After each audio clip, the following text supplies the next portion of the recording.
One quick reminder, if you want to know why each layer is taught in the order that it appears, go back and watch DVD 1. DVD 2 is for teaching only. There are more reads and reactions taught in this layer than any other. Here's a list of what the players will learn in this layer. Spacing and spots are synonymous. Since good spacing yields good offense, then learning how to use the spots is tantamount to learning good offense. Correct spacing is absolutely necessary for learning the read and react.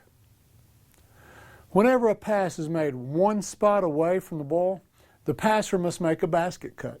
This is a rule that will never change. If you see a team that passes and stands, you can be assured it's not the read and react. Empty spots are to be filled with the highest priority being those spots one pass away from the ball. Players will learn what are front cuts and rear cuts and when to use each one. Players will learn what the read line is all about and how to use it. I'm going to teach this layer the same way I would teach it to the players.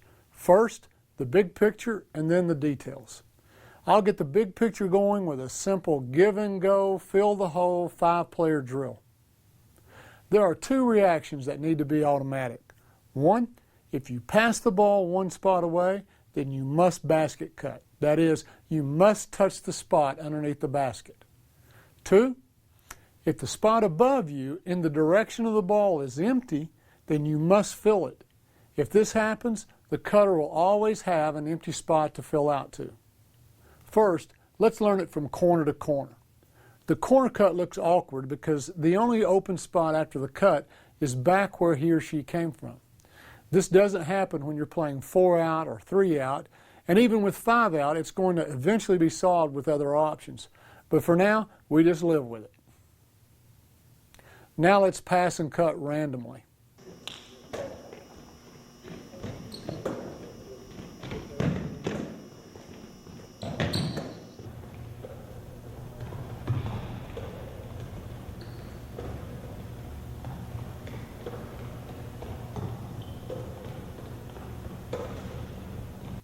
When you move to a 4-out formation, nothing changes but the spots on the perimeter. With a 4-out formation, 6 spots are created on the perimeter. Sometimes this works out to be a temporary overload on one side, but it can always be worked out. I've instructed the post player to simply stand in the mid post, high post, or short corner in order to illustrate that what you do with your post player has nothing to do with the habits and actions that are taught in this layer.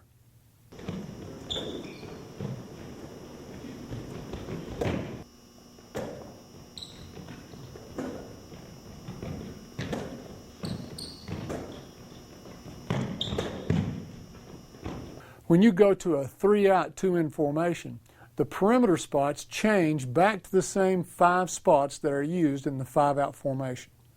With a little practice, players change from black to blue and blue to black without thinking about it. However, sometimes in training they have to be reminded, and I simply yell out the color of the spots that they should be using. The next read in this layer might be the overall most important aspect of any of the passing and cutting actions in the read and react offense. Here it is. For most teams at any level, the 3-point line is our read line for an automatic basket cut, or backdoor, rear cut, whatever you want to call it. The habit that must be automated is this. If you are one spot or one pass away from the ball, and your defender has even 1 foot over the read line, you must basket cut. There's no signal, you just cut. This serves several purposes. The first one is we must have a counter for defensive pressure on the perimeter. When the defense is over the read line, the odds are stacked in favor of the offense. Consider that this is a foot race to the rim from the 3-point line and that both players are equal in speed and quickness. The offense is facing the goal and the defense has its back to the goal. Who's going to win? All things being equal, the offense will win every time. The second purpose of this automatic backdoor is if you don't cut and you allow the defense to deny you the ball, you effectively shut down the offense on your side of the floor. You've cut the ball handler's options in half. But consider what happens when you do cut. Even if you don't get the ball, you vacate a spot on the floor that another teammate's going to fill. There's a much better chance that a teammate moving toward the ball and shortening the distance is going to be open than someone who is standing still. And here's the third benefit. If the defense decides to deny this teammate who is filling the empty spot, we have a situation that's much tougher on the defense, and this is how we drill it.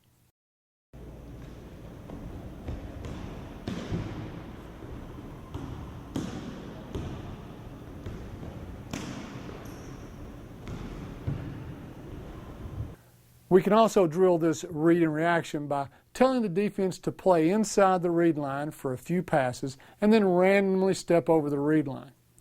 If the pass is thrown, they can steal it. The emphasis is to train the offense to have 10% of their attention on the ball and 90% of their attention devoted to their defender. Have your eye on the ball, but have all of your attention on your defender when filling an open spot.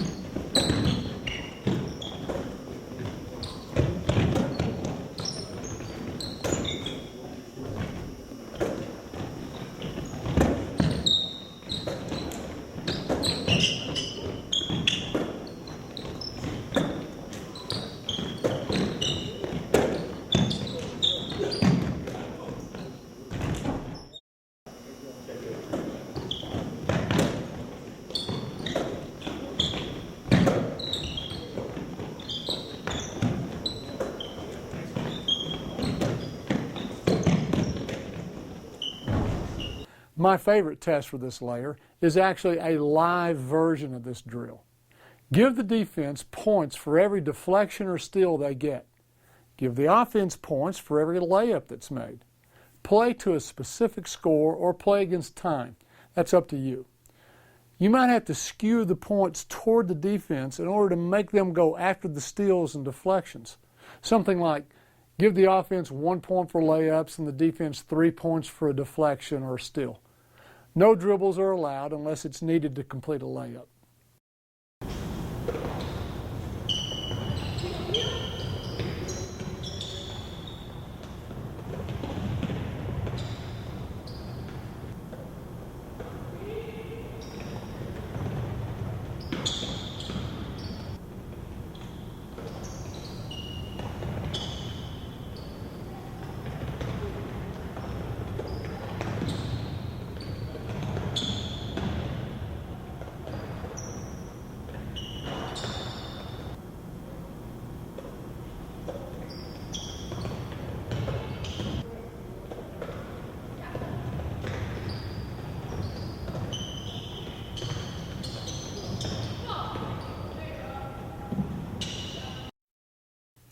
I told you earlier that there's a lot in this layer, right?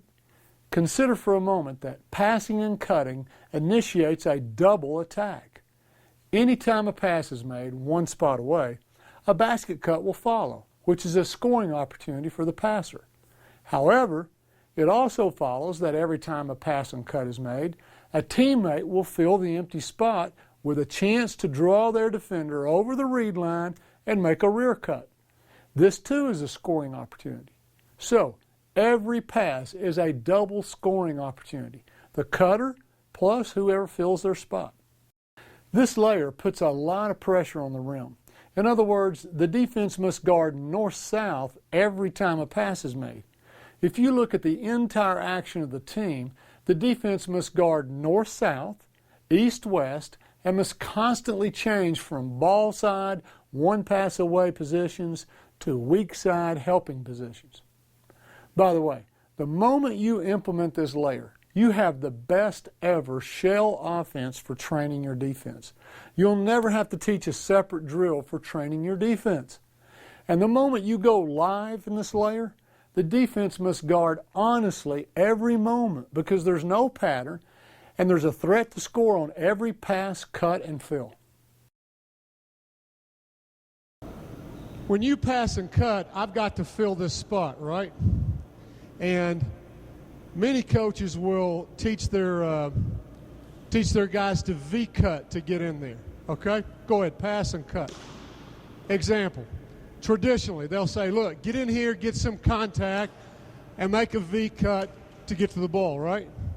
Well, the reason that I don't do that is I don't really want the ball right there. I want you to come over the read line so that I can rear cut and shoot a layup. I'd rather be going that way. So I'm going to fill this empty spot in an arc. And let's do this slow motion. I'm basically saying as we go, hey, look, I'm headed there.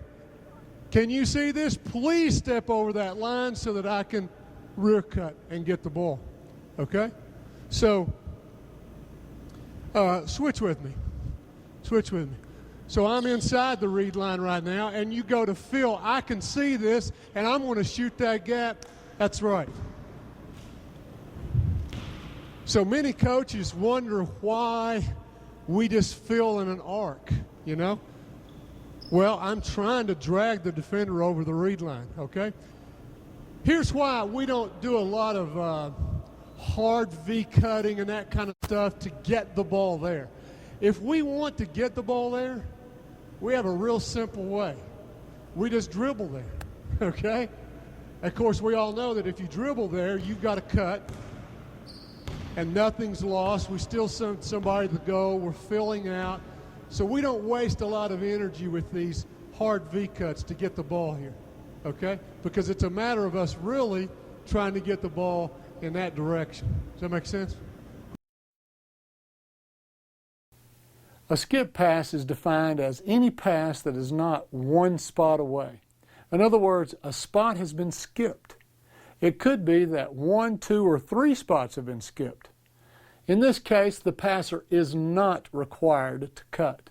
However, after the skip, a player one pass away could cut, especially if their defender is over the read line. There are 2 reasons that the skip passer is not required to cut. The first reason can be illustrated in this 4-out formation. The skip pass has created a scoring opportunity for the weak side post player. We don't want a cutter bringing their defender into the action. The second reason that the skip passer is not required to cut is to stretch the defense and be prepared for an immediate return skip pass. This would be the case if the first skip pass made the defense overshift their weak side defenders. Don't make any kind of fake on this front cut. If I don't jump to deny, you're just going to front cut me without a fake, okay? Go ahead.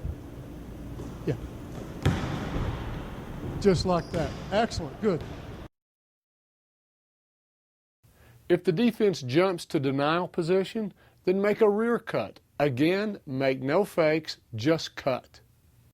Go ahead. And it's just like that. Great. Give me one more. Give this one a bounce pass. Okay? Good. Good. Just like that. Excellent.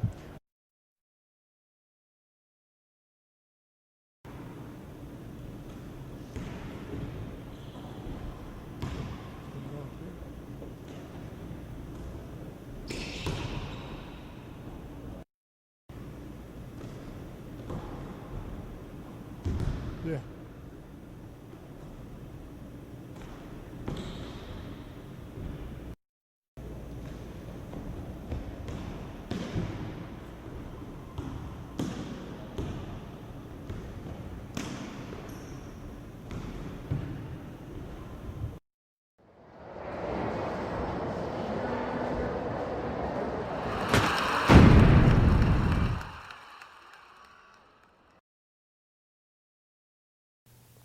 In the first layer, we already established the habit, actually the rule, that if you pass one spot away, then you must basket cut. Well, the post is one spot away. Therefore, if you feed the post, then you must basket cut. And this is the essence of the read and react system. One habit or one action feeds easily and logically into the next action. By the way, there are more cuts available for the player who feeds the post, but this is a progression.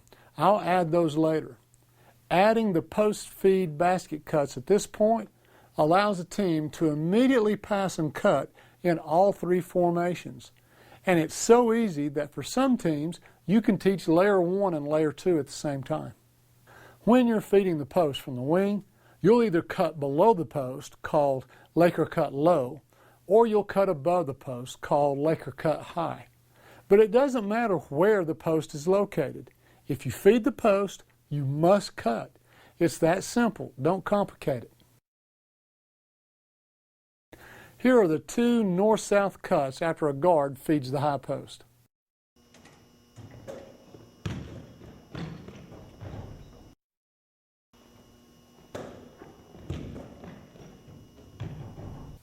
I don't have names for these cuts. We could call them Laker cut right and Laker cut left, but in essence, they're just basket cuts. I said earlier that any new action must dovetail seamlessly into previous habits of action. Well, the player who feeds the post and cuts is simply a basket cutter and follows the same habit of action that he or she learned in the previous layer, and that is, for now, find an empty spot on the perimeter and fill out.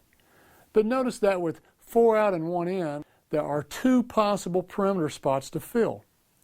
It's at this time that you'll explain to your players that not only does the ball handler have lots of freedom in the read and react, but the basket cutter has choices as well.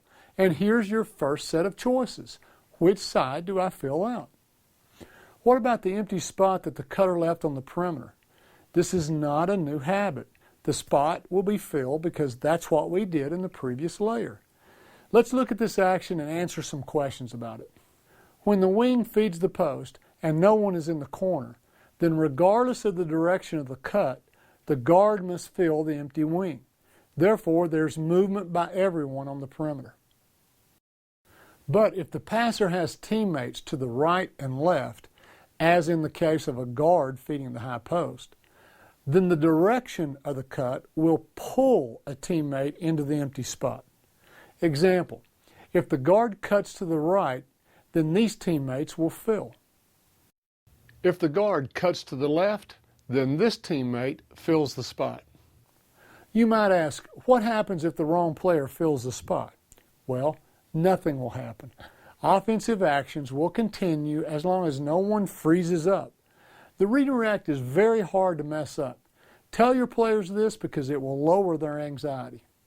Now let's link it up and dovetail it into other layers. In other words, let's learn how to play. Combinations are the very essence of the read and react. As long as this action, or this layer, begins and ends in familiar spots, it can be combined with previous layers in any order from any formation at the player's choosing. This is the actual teaching mechanism for training 5 players how to play together. Learn how to connect each layer one to another. Develop the ability to flow effortlessly from one action to another, always remaining in familiar spots.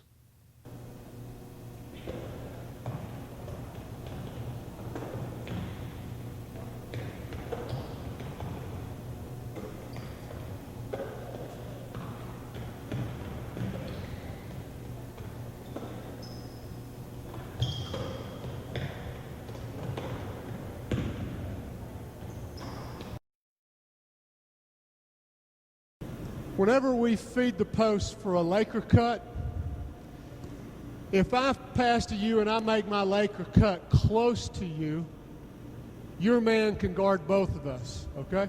So if I'm going to make a Laker cut high, our rule is we try to touch this high post elbow before we cut in here, okay? Vice versa, if I make a Laker cut, straddle the mid post, get right on that mid post.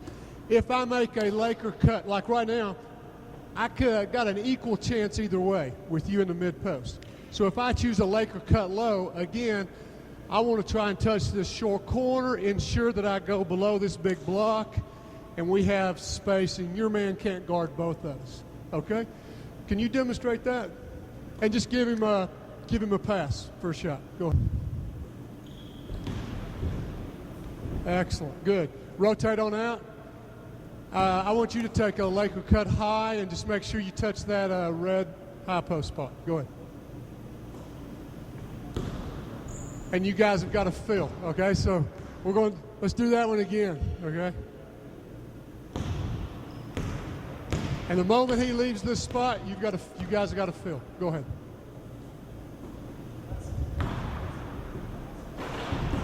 Great. Okay, let's throw back there. Now let's talk about the post player here, okay? I want you to pass in here and walk through a Laker cut high, okay? The reason that we don't want you to pass in the air here is just because, most post guys are up here, right? And I'm going to deflect these, okay? Switch with me. I'll show you. I'll make it even more obvious. If you're on defense, come do that again, okay? And I'm down here, Lola, and I'm going to try to make this air pass. Look at where you are, you know? I don't want to make any kind of air pass with this guy behind me. So I want to catch this, chin it, ever how your coach teaches you to do this, hold it secure, three-point contact, ever how you're taught to do this. But I want to work on just dropping this pass around your hip under those arms. Obviously, if your arms are down, I'll do something different. But most are not. Most post players, the chance of deflecting is up here. Okay? Rotate. Give me a Laker cut low. Okay? Good. Laker cut low. Good. I just want to be able to drop that. Okay? It's almost just a drop. Okay? I can also make your cut a little harder. Go ahead.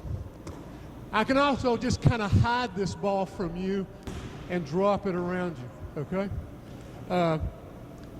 The next thing that I want to work on as a post player in passing here is to work on a wraparound pass, okay? Because he's a smart defender. Come on up on me a little bit. He's a smart defender. Go ahead, slow motion.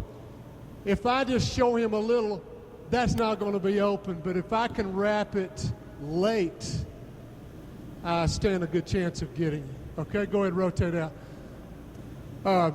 Many times your defender will guard you tough from there to there or from there to there, but they'll ease up when you get in the lane. Okay? And so I want to be able to wrap this around my my defender and get you late. Okay? You want to try that? Get him late. All right? Yeah, wrap around. Yeah, so, right. Good. Do it again, and hey, show me a little ball to his side so I move to, and then, does that make sense? Yeah, go ahead. Good. Yes. And you get him late, okay? Sometimes when you feed the post, and you're going to make a Laker cut, the defense tries to slow you down by getting into your body, making some contact, okay? So what I want you to consider is using that contact as a signal to change directions. Instead of fighting it, use it as a read to go in the other direction, like this. Feed the post, start a Laker cut high, I get into you, right. Leave it and go Laker cut low, okay? You know, I would think, especially at you guys' level, this would happen quite a bit. You know, especially if you're quicker than me, I do want to get into your body a little bit and make it a little more even ground for me, okay? So try a Laker cut low, you know? Boom, I get into you, right. And that's one of the freedom of the read and react allows you to choose either one so you don't have to make that battle, okay? There are 4 possible cuts for the player that feeds the post. Nowhere else in the read and react are there multiple choices for the passer. There are several reasons for this. My first being to encourage a player to feed the post. If you feed the post, then you have more options than you would if you simply pass to someone on the perimeter.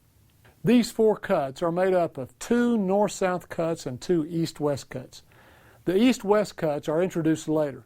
The 2 north-south cuts are so closely related to passing on the perimeter that you could introduce them in layer 1 and practice them at virtually the same time.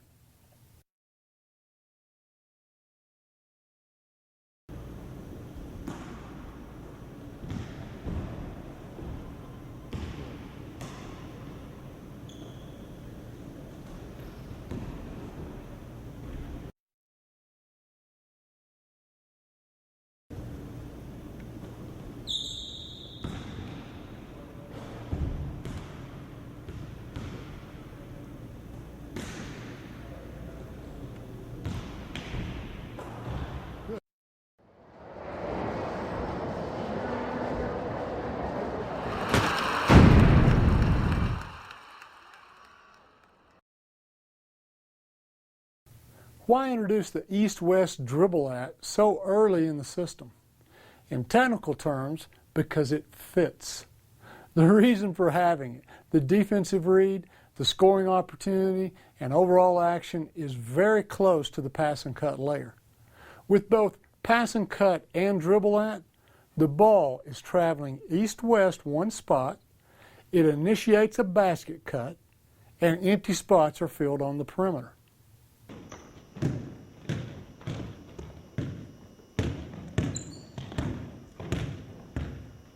Here's how it came about.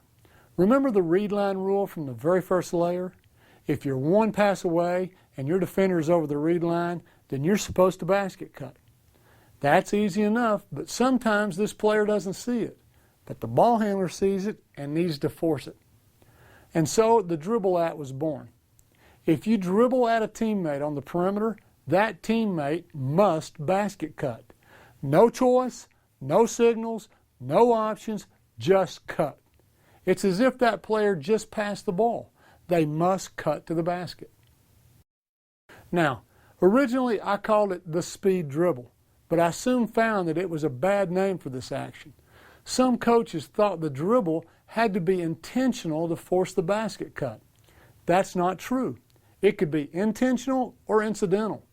In other words, any type of east-west dribble except the back-to-the-basket power dribble forces a basket cut by the next player. If this player doesn't cut, then it screws up our spacing, and I can't have that. Our spacing must be preserved. So I changed the name to dribble at. Whenever the ball is dribbled at you, you must basket cut. It doesn't matter whether you're being overplayed or not. The ball handler is controlling this action. If you're being dribbled at, your job is to cut whether you understand why or not. I could, for no reason at all, just drift east-west with my dribble. You still must cut. Now, I would hope that the ball handler develops a little more discipline in terms of actions chosen, but regardless, the cut must occur. The reason for it, the cut itself, and the scoring opportunity are straight out of the pass and cut foundation. It's a simple 2-player read and react that can be drilled until it's automatic. But what about the rest of the team? This is another reason it fits the pass and cut foundation. The basket cutter behaves as if he or she has just made a give and go in the first layer. If the cutter's not open, then he or she is already in the pass and cut groove from layer 1. Fill out to an empty spot, post up, whatever. The empty spot behind the dribbler is filled as if there was a pass and cut. Once again, the prerequisite for a new layer is met. It dovetails seamlessly into the actions and habits of previous layers. If the cutter's not open, then the hunting can continue without missing a beat. I want to point out that nothing is lost if the dribble at fails to yield an immediate scoring opportunity. If the cutter's not open, then nothing is lost. We've moved the defense and created some filling action behind the ball handler. Maybe the ball handler is trying to drag a teammate into a fill the empty spot action in hopes of creating a scoring opportunity. Sometimes the ball handler just wants your spot, perhaps to feed the post or something.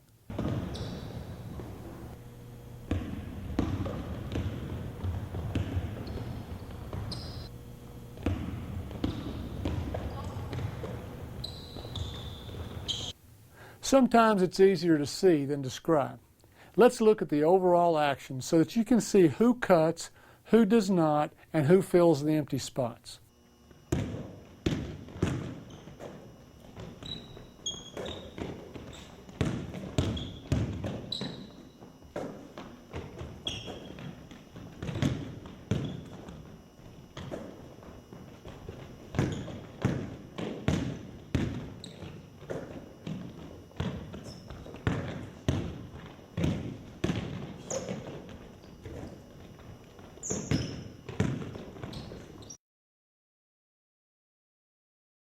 Here's the hybrid game that I mentioned earlier.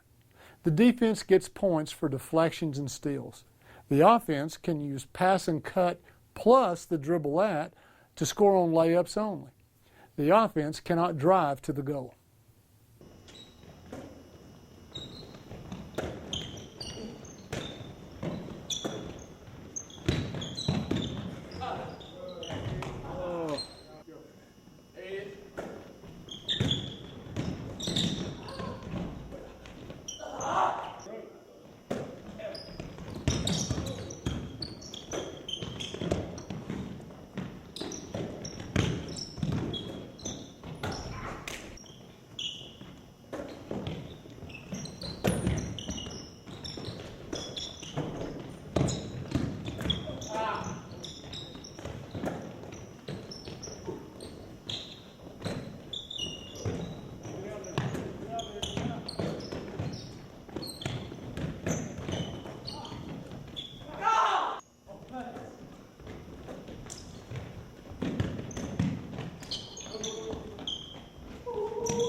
Come to the high post.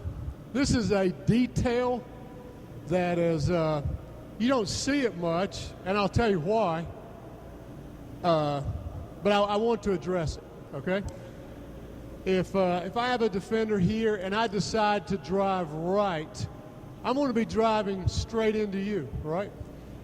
Now, first of all, I would question the wisdom of driving here. You know, I mean, you're in the way, and so is your defender. To me, seeing you there says, don't drive. Don't drive that way. Here's open space, take this, right? But it happens. So, what do we do? What do you do if a player does drive and he drives at you? Look, I know what you do. If I dribble at you, you basket cut, right? Well, this applies to the post, high post as well. If I dribble at you, you basket cut, and then fill out to a short corner. Yeah, okay? And I'll show you why, okay? Now, if I drive right, we've got a circle move, one spot to the right, correct? All right, let's go. Here we go. So I drive at you. See, there's a chance early that I could get you, and there's also a chance late. Okay, this is a little flat. I'm going to let you do it in just a second. Let's do this again. There is a chance right there that you're open, okay? There's also a chance late, but the main thing is this. Come here. I want you to do that and go all the way to the hole. You guys ready? Go ahead. Yeah, the main reason for you to do this and go here is just get out of his way and let him get to the rack, right? Now, there's another reason, the last reason in moving down here, besides getting out of the way, perhaps getting a pass, is you're going to wind up in weak side rebounding. So just on your way down here, if he's taking to the rack, it takes nothing to take a step and clean this up, okay? So try that. Do that again, okay? Yeah, go all the way to the rack. Right. Pretty easy to be in good rebounding position here, right? Go 3 out, 2 in. Mid-block, yeah, mid-post. I'm sorry, I'm going to change that. Go to the high post.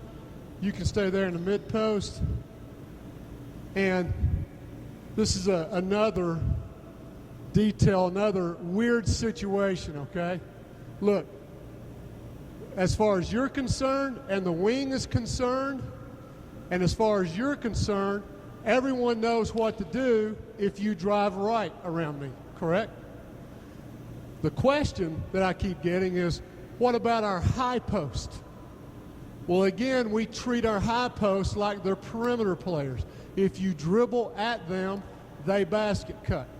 So if you were to drive right, you're dribbling at him, he's going to basket cut. And again, you might get it there, and if you don't, you're going to step to short corner and give him space to get to the basket. Okay? Does that make sense? Yeah, you'll step to short corner the moment that's our basic post slide, right? If he drives in above you, okay? So first time, let's make it all the way to the rack. You ready? Go. Boom. Right. Very good. Okay? Do that one again, and let me show you what happens many times.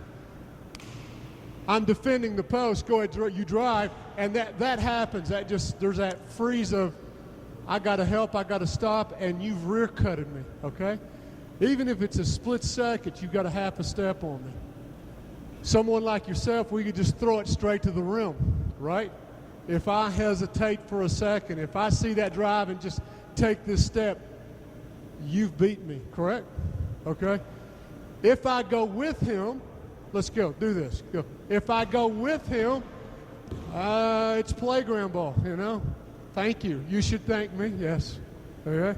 Just get out of your way and let you get to the rack, okay? But you still have the same windows that you would have in a traditional 3-out, 2-in. 2 people to pitch to, 2 people to dish to at the basket, and your chance to get to the rack, okay?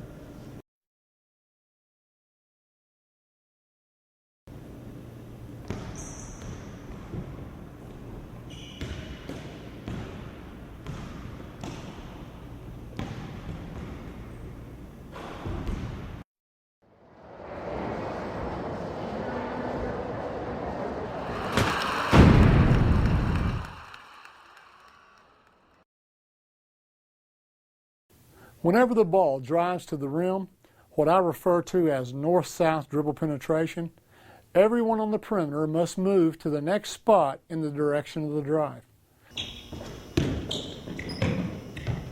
In other words, if the ball handler drives right, then everyone's circle moves to the next spot on their right. If the ball is driven left, then everyone's circle moves to their left. The small circle around the ball defender turns the large circle on the perimeter. Each player on the perimeter only needs to be concerned with reading the ball. They don't need to worry about the big picture or the movement of their teammates. The system will take care of that. It's a simple situation of 4 separate 2-player reads and reactions. With no decisions to be made, those without the ball can move quickly and decisively. Repetition and practice will increase their reaction time and ability to anticipate the driving motions of their teammates. This section is a bit longer than the others, but it can be helped. There's a strategy to circle movement, and the strategy is a sum of the details. There are 3 reasons for circle movement that will help you with the strategy. On the youth level, most offensive players and most defensive players react to dribble penetration by standing and watching. If the defense is standing and watching, and I can get those without the ball to move to the next spot, good things will happen for the offense. It's that simple. On any level above youth teams, defense reacts to dribble penetration by helping, rotating, and recovering. Here's an example of standard help and rotation.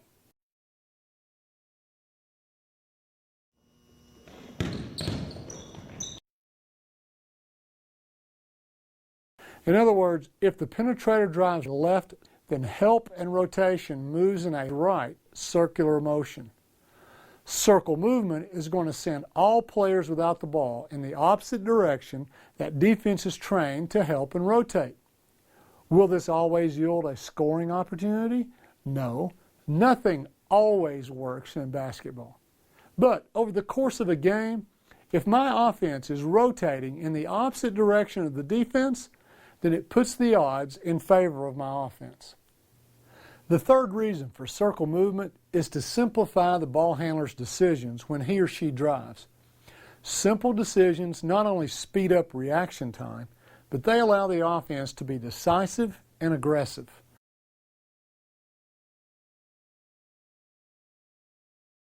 The design of the system is meant to provide the following for the penetrator at all times and in all formations.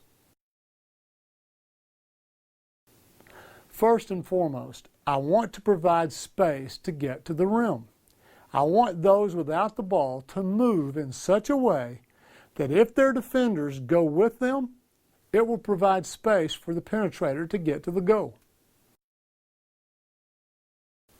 If defensive help comes from the most natural defensive position, then I want a teammate moving into a natural pitch window so that our penetrator has an easy and predictable pass that can be made without a turnover.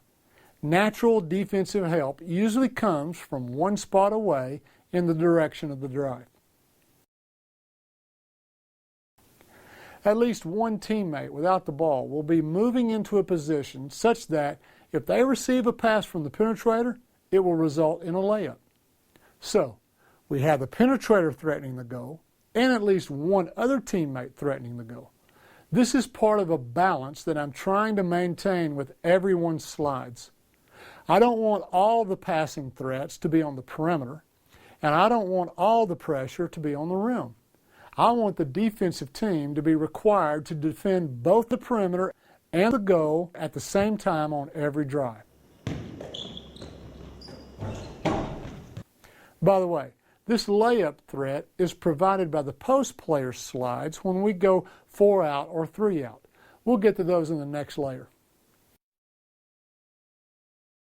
If the defense stops the drive and rotates to cover all natural passes in front of the penetrator, then circle movement will provide a safety valve behind the penetrator. On even the most elementary level of the game, dribble penetration draws defenders to the ball and leaves a hole on the perimeter from where the penetration began. In other words, if the penetrator is stopped from getting to the rim and all passing windows in his or her field of vision is covered, the safety valve behind them will bail them out of trouble. There's no need to risk a turnover by trying to beat 2 or 3 defenders or force a risky pass. Just stick the landing, reverse pivot, and pass back to the position from which you came. Basic circle movement is going to provide these passing windows for most dribble penetration scenarios, but not all of them. To be 90% complete, we need the next 2 layers, basic post slides and the baseline drives. To be 100% complete, we would have to add the advanced post slides layer. Consider what happens when circle movement has moved beyond habit to the point of automation. By the time the ball hits the floor, the feet of those without the ball are already moving to the next spot. Absolutely zero thinking by those without the ball. At this level, the ball handler knows where each teammate is heading. The ball handler does not look for teammates. The ball handler reads where the defensive help is coming from.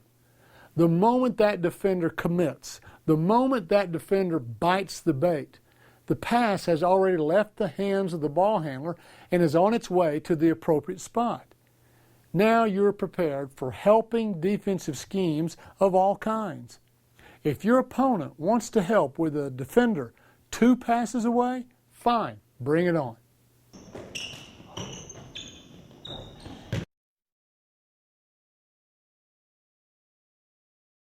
Let's run through all the options that basic perimeter circle movement provides for the penetrator.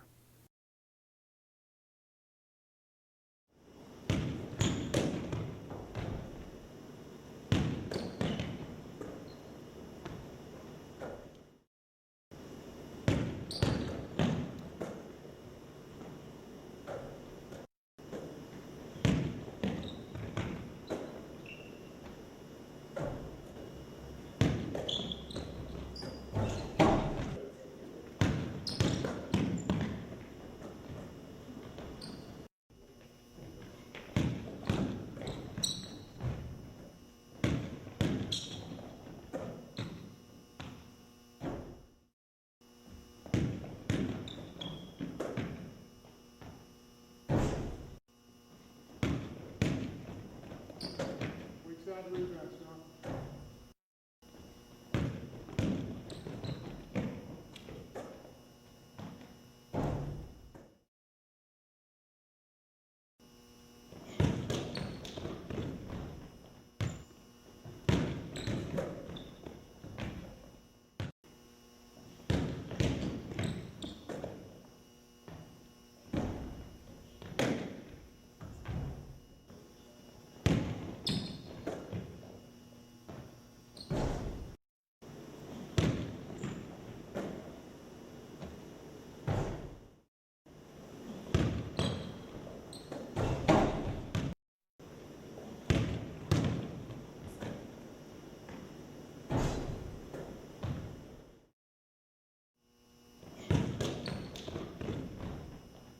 You guys ready to move?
Let me address two problems that you'll incur in a 5-out formation.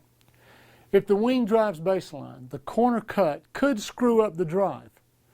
First of all, if the drive occurs from above the free throw line extended, there's not much of a problem.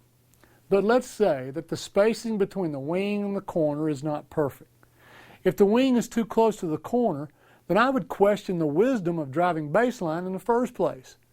But let's say the drive happens anyway. If the corner stays, it won't screw up anything. The penetrator will have two possible safety valves, the corner and the wing. My problem with this is that the corner player has broken a habit and is now making decisions about when to go and when to stay. However, in this case, I'm not going to say that the player has to go. If the top or the opposite wing drive in this direction, you might run into the same problem. Either the corner is late getting started, which happens when you're first learning, or the corner is just not fast enough to get to the other side of the lane.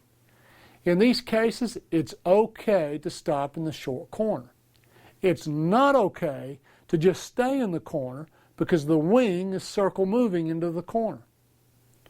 After you see the next layer, you'll realize that the short corner is a passing window that the penetrator will be familiar with.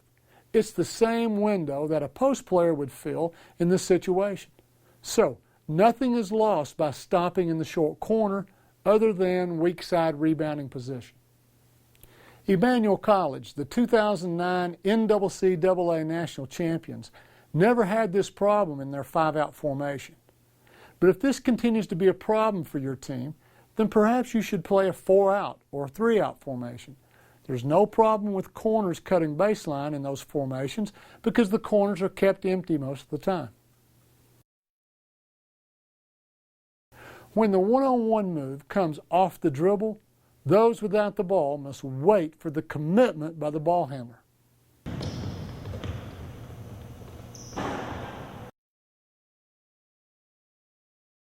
What happens if the penetrator changes direction? Then circle movement changes direction. But this is an automatic reaction if this layer is a true habit. In fact, it's a true test of whether this layer has become automatic. When a player dribble penetrates in the read and react, sometimes the defense wins and the penetrator will reverse pivot and look for their safety valve. If the safety valve is covered, the situation must be remedied as if the safety valve had passed the ball into the post. The safety valve must choose a Laker cut.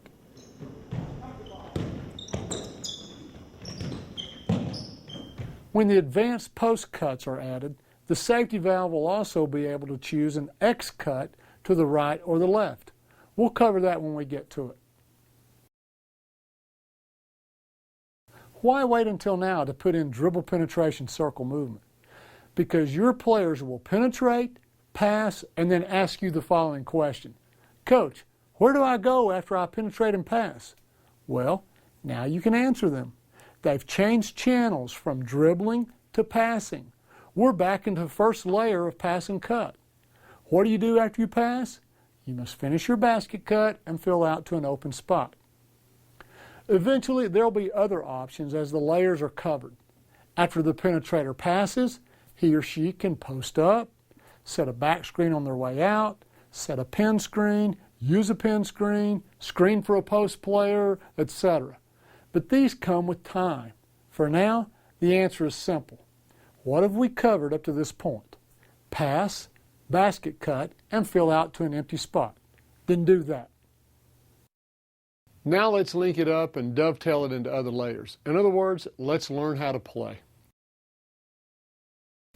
Dribble penetration circle movement must dovetail in and out of other layers. If dribble penetration doesn't work, then another action must follow and we all must remain coordinated in our actions. As long as players find themselves in a spot, the next action and reaction is automatic. Let's watch this team practice their combos. In essence, they're practicing their hunting technique. When defense is applied, their actions will look a lot like this. They'll probe and test the defense until they find a defensive breakdown.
Before we get into the actions and reactions of this layer, let me first define what a post player is in the read and react.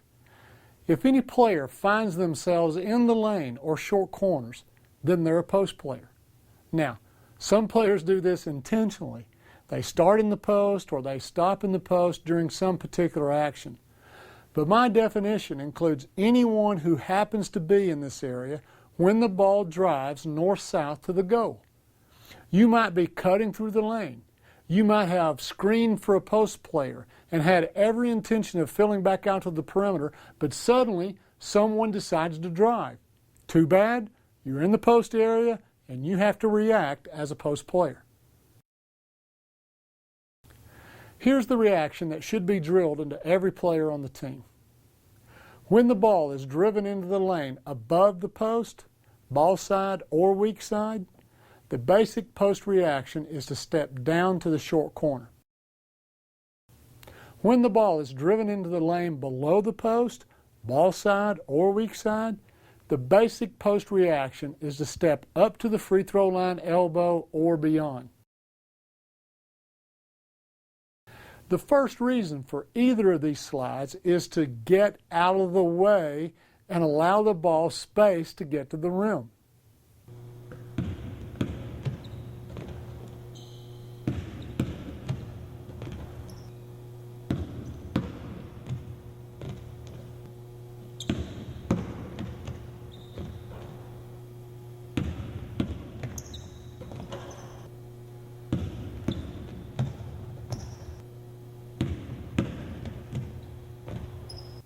The second reason is to create space for a pass in case the post defender stays to help.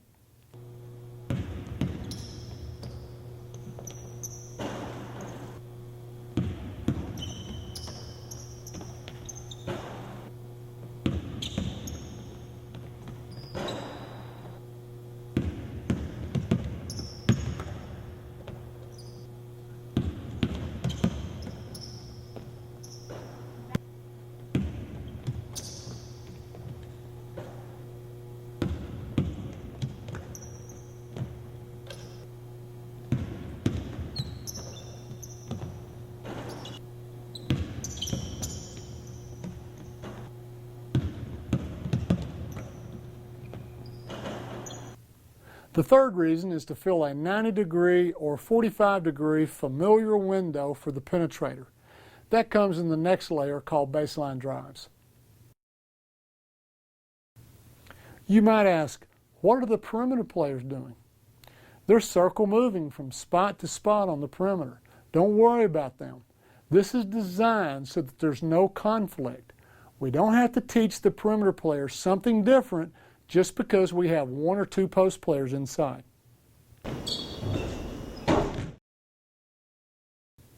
Let me demonstrate why everyone on the team needs to acquire the basic post reactions. A perimeter player passes and cuts with every intention of filling out to the perimeter after the cut is finished. But suddenly, while cutting through the lane, a teammate decides to drive. You're in the post, you have to react correctly.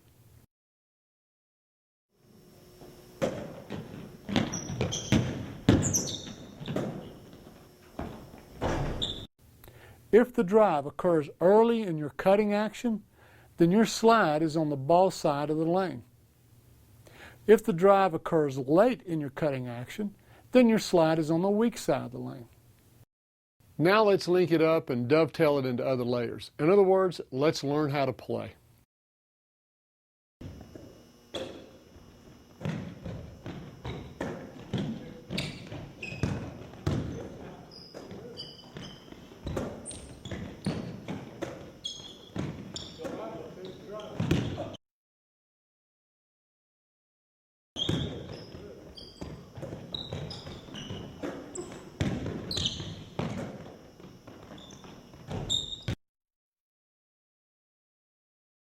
If the post defender remains in the lane to help, then a bounce pass gets the ball to the post for a short shot or a step through to the rim. I also like to teach a hook pass from the penetrator going baseline. Many times this defender will be a post defender and you need to get the ball over them. Let's walk through this 4 out, 1 in, drive to the middle, okay? Let's just walk through it, okay? You drive right. I'm supposed to go here, correct? Freeze there, right? I'm supposed to go there. So we've got pitch, pitch, pitch. Back on defense, we're good. He's got space to get to the rim. Take one more dribble, and let's say you get stopped right there, right? The question is, where is his safety valve? No, not you. It's actually me, okay? But that's in advanced post slides. That's a layer 16, okay? A later layer. The basic post slide is just a step here. If I knew advanced post slides and I didn't get that pass right away, then I would continue circle movement. Aren't you guys moving right? This is my right, see? And I wind up being your safety valve, okay? So the question is, whoever's guarding me, does he want to come out of the lane and play out here? I don't know. But a coach will decide on that depending on what kind of a player he has here. But if you're wanting a safety valve in all situations, you'd need to put in advanced post slides, okay? So I'd like for you to demonstrate that once. Drive right, maybe 2 dribbles, get stopped.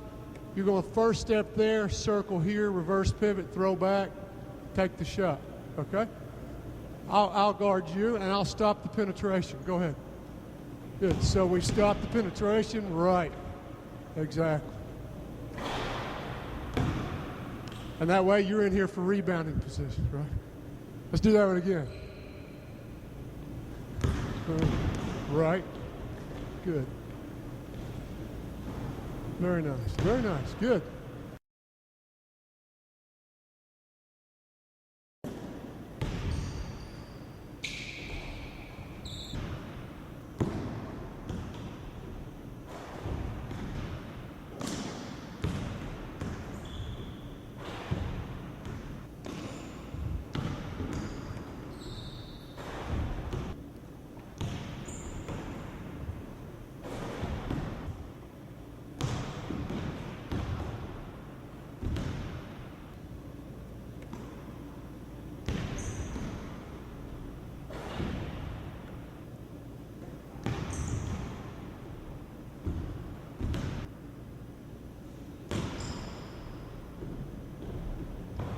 Excellent.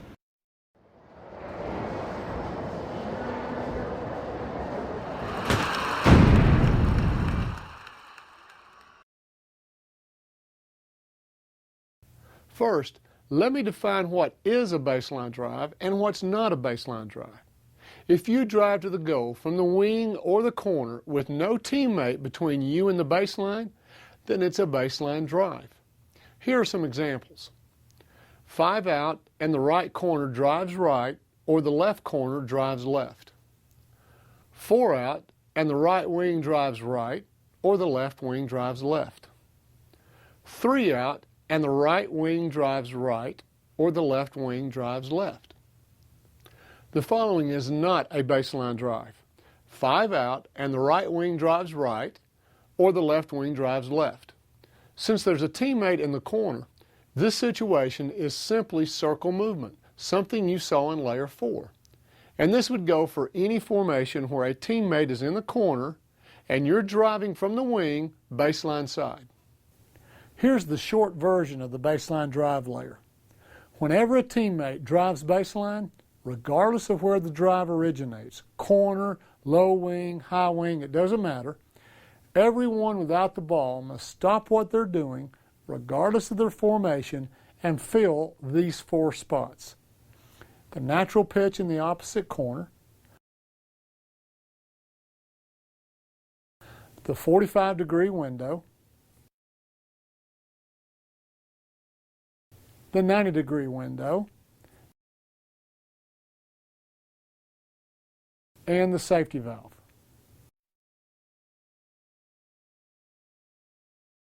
Why would I want these 4 spots filled? Well, when I drive baseline, the first thing I want is for my teammates to get out of the way and give me room to get to the rack. I don't want my teammates bringing their defenders to me.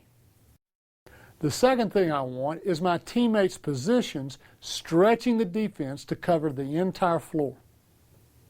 The third thing I want is 3 teammates in front of me that I can see and a safety valve behind me, just like any other drive from any other position. And the fourth thing I want is for these teammates to be in the same spots every time I drive baseline. I don't want to search for them when I see help defense in front of me. Now, here's the trick. How much of this can be accomplished with the reaction habits that are already in place? Originally, I had hoped that circle movement by the perimeter players and the basic post slides up to the free throw line elbows would cover these requirements. Well, some do and some don't. Luckily, post players don't have to make an adjustment. Just make the same basic post slides up to the free throw line elbows, and they'll be pretty close to the 45 and or 90-degree windows. The safety valve will be filled by basic circle movement. If I'm in the right corner or right wing and I drive baseline, I'll be driving right. The guard or the wing behind me circles right into my safety valve, so no problem there. However, there's one major problem and one minor problem that convinced me to make baseline drives into a separate teaching layer. The major problem is our circle movement habit sends the opposite corner up to the wing, leaving the penetrator with no natural pitch. If we're playing 4 out or 3 out, then it's even worse. The wing circle moves even further away from the corner.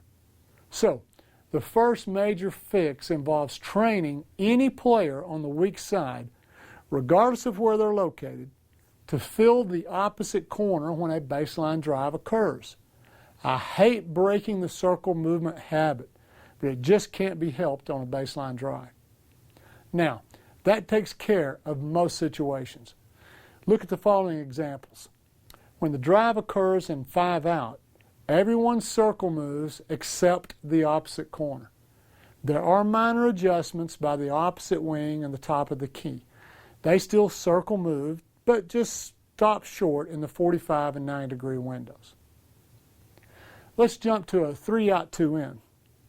The baseline drive is below the post players, so they both slide up to the elbows and fill the 45 and 90-degree windows whether they realize it or not. The opposite wing fills the natural pitch. The top of the key fills the safety valve area behind the penetrator. If there's a turnover on the drive, then the 2 post players are back on defense. Now let's look at 4 out, 1 in with the post on the weak side. The basic post slide locates the post player in the 45-degree window. The opposite wing fills the natural pitch in the corner. The 2 guards circle move into the 90-degree window and the safety valve without any adjustments. So far, so good. We're using previous layers' habits to get what we want with the exception of the opposite corner. However, there's one more situation that convinced me to make the baseline drive into its own read. 4 out, 1 in with the post on the ball side. Wing drives baseline. Post slides up into the 90-degree window. Opposite wing fills the natural pitch. Ball side guard circle moves to safety valve. But the weak side guard cannot circle move to the 90-degree window because the post has already filled it. In this case, the guard must stay or come back to the 45-degree window. Now let's link it up and dovetail it into other layers. In other words, let's learn how to play.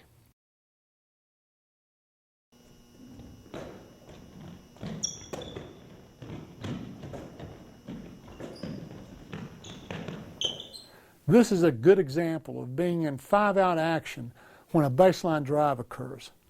At the time of the drive, 2 cutters are in the lane and must respond like post players. The formation takes on a 3 out, 2 in look.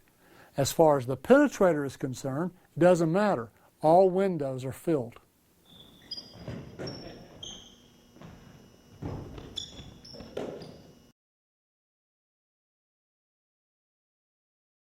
Here's another case that's a bit of an exception. I don't see it very much, but let's cover it. 4 out, 1 in, and it's overloaded on one side. The corner drives baseline. The guard on the weak side is alone. He or she is the only one who can fill the corner for the natural pitch. The post and the safety valve are fine, but the guard on ball side must slide to the 45-degree window since the post is occupying the 90-degree window.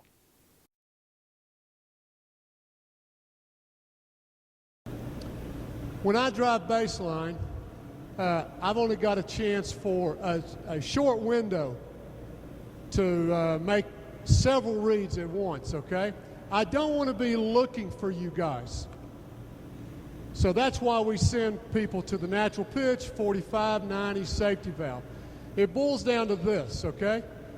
When I make this drive, okay, by the time I've cleared my man, I need 3 people in front of me, windows that I can check, okay? You're the first. You've got the highest priority. You're the easiest straight ahead, okay? Did your man help? If he did, I'm pitching to you. It's that simple, okay? But in order of checking for me, it's natural pitch, 45, not open, 90, not open. Look, if none of you guys are open and I'm being stopped here from getting to the rack, there's only one place left that's open, and that's behind me. They've only got 5 defenders. So it's that simple. Then I'll reverse pivot and throw back to you, okay? So in terms of the penetrator, I don't need to look for you guys. I know where you are. I'm simply reading, are the windows covered? If the window isn't covered, that's who I'm pitching to. I'm assuming that I'm being stopped on the penetration, okay? Assuming I'm being stopped on the penetration, which window's open? If none of them are open, and that happens by about the time I get right here, if none of these 3 windows in front of me are open, he has to be. I stick the landing, I reverse pivot, and hit you in the safety valve, okay? On a baseline drive, only one player needs a train reaction that's different from previous layers. It's the player in the opposite corner or the opposite wing.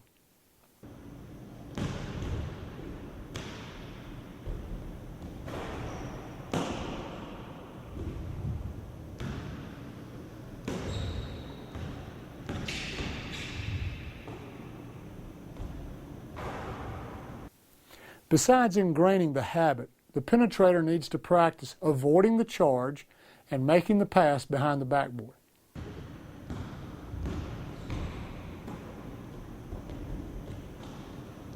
Good.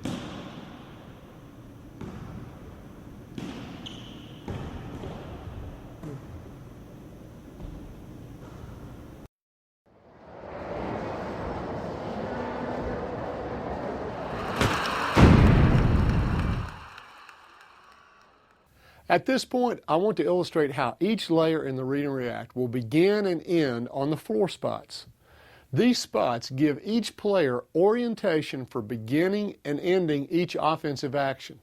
If you can train each layer of the read and react to begin and end on these spots, then training your players to link the layers together becomes much easier. With practice, your team can flow from one offensive action to another without pause and without thinking. In the first 6 layers, you've trained those without the ball to start on one of these spots and react to an action of the ball by moving to another one of these spots. The spot that a player ends up on is the spot he or she will react from when the next action occurs. Why am I stating the obvious? Every player should finish their action on one of these spots. That's how everyone stays coordinated. And by the way, tell your players if they ever get lost or confused, just get to an open spot before the next action begins. When it does, you'll be back in the groove. Let's start with 5 out, and I'll choose the action of the ball after each pass. will take no shots.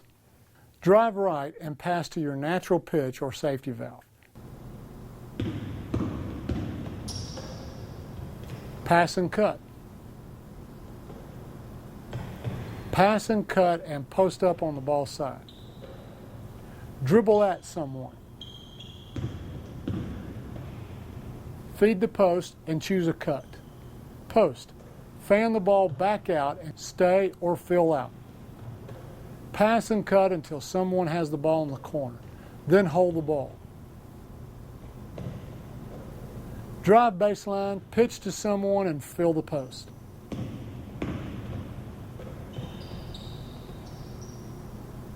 When each action is looked at like this, you can view how each player on the floor changes channels with each action. Every time an action is chosen by the ball handler, everyone without the ball has one and only one spot to fill. Everyone can be held accountable. There's a reason for having only one reaction for every action with the ball.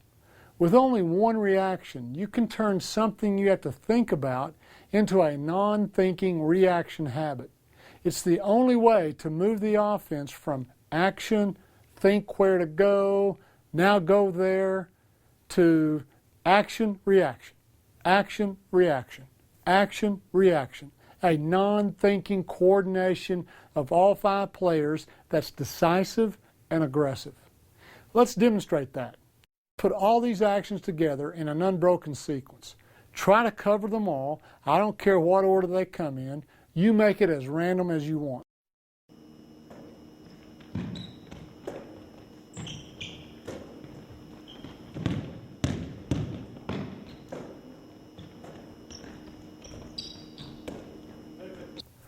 Moving the offense from action, think about it, then move, to action-reaction is just a matter of time and repetition. Having the players mentally understand the read and react is overrated and very much a waste of your time in the early stages.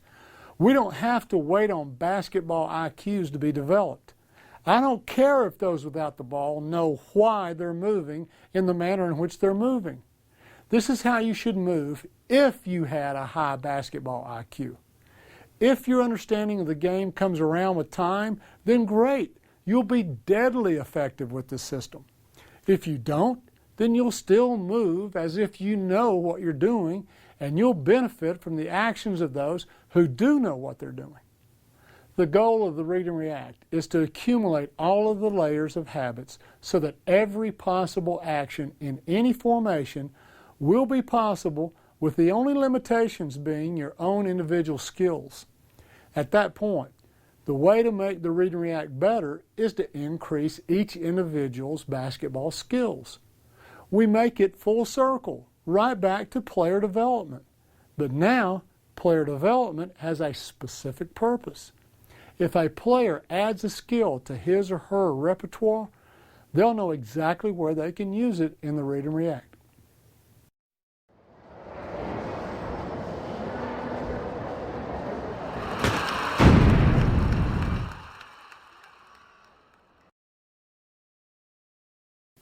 I suggest that you implement the pin and skip at this time, but it's not a hard, fast rule for a number of reasons.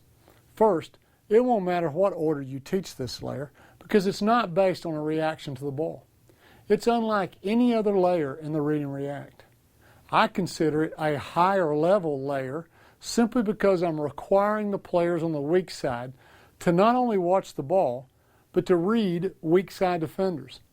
If weak side is going to help deepen the lane, then we have to make them pay. So why put pin and skip as the 7th layer? The 2 fundamental actions of pass and cut and dribble penetration that are covered in the first 6 layers, our foundation, keep constant pressure on the rim. If you're coaching beyond youth basketball, your opponent will sink some help defenders in the lane, and you must have an answer. You must have an immediate counter. Even though I covered this in the intro, I want to say it again. You can begin to teach this layer the first day if you think you'll need it. In fact, you can teach it at whatever stage you think is appropriate. It all depends on the level of defense that you encounter. In a situation with no post on the weak side, the pin screen should be set by the player with the least chance of receiving a skip pass. In this case, the wing's defender is closer to the wing and further from the ball than the corner's defender.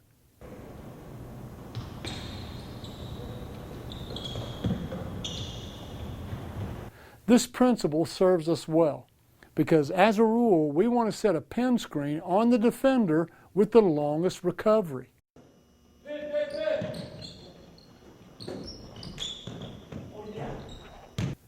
Look at it this way. You're probably going to skip the ball anyway.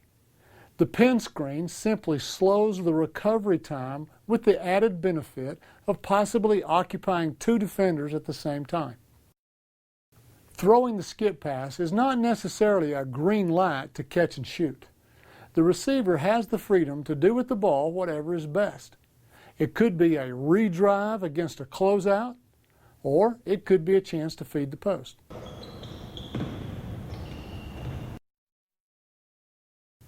When your formation is 4 out, 1 in, and the post is on ball side, the pin and skip on the weak side is the same as 5 out.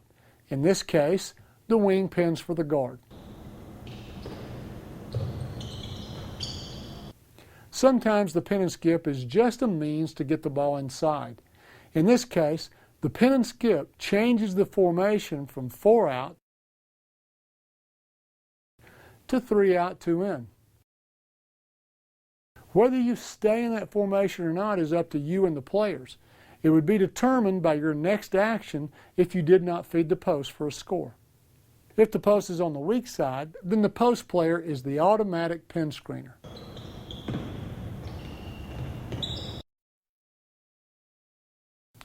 In a 3 out, 2 in formation, the weak side post is the automatic pin screener.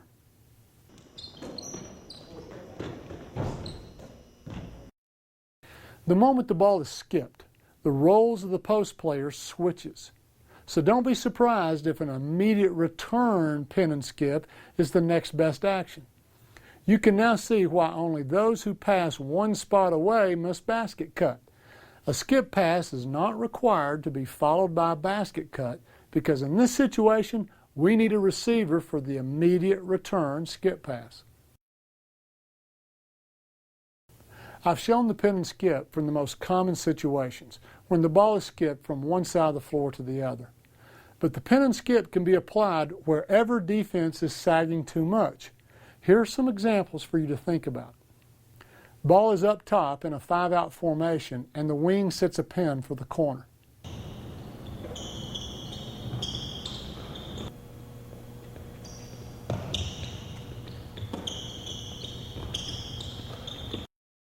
Ball is up top in a 5 out formation and the corner sets a pin for the wing.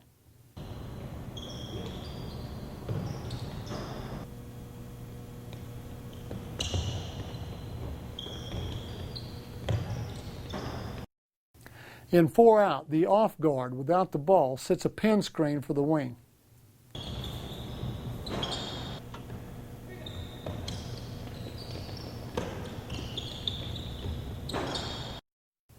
In 4 out, the weak side wing sets a pin for the off guard.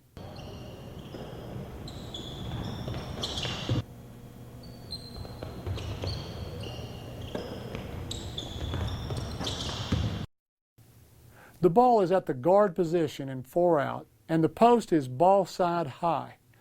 The ball side wing defender is playing in the gap, pinching in on the high post. To make the defense pay for this distortion, the high post steps out and pins for the right wing. You might call this a flare screen because of the angle, but in terms of training your players, it's a form of the pin and skip. The reason? This layer trains players to hunt for helping defenders and make them pay. It doesn't matter where they're located. When defense takes something away, they give up something. In this case, they give up a quick recovery. The pin and skip can capitalize on this. Most of my examples involve stationary, weak side teammates. However, notice on your insert, who are you training?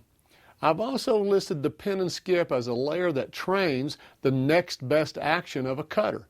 Here's why.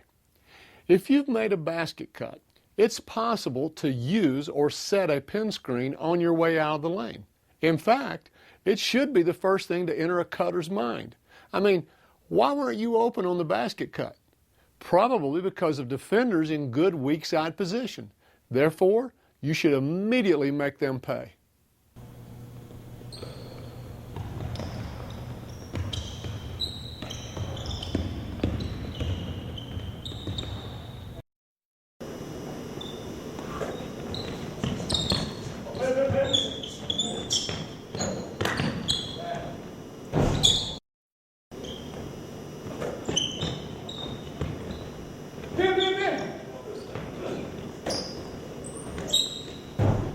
As with all layers, you should train your team to link this layer to your other actions.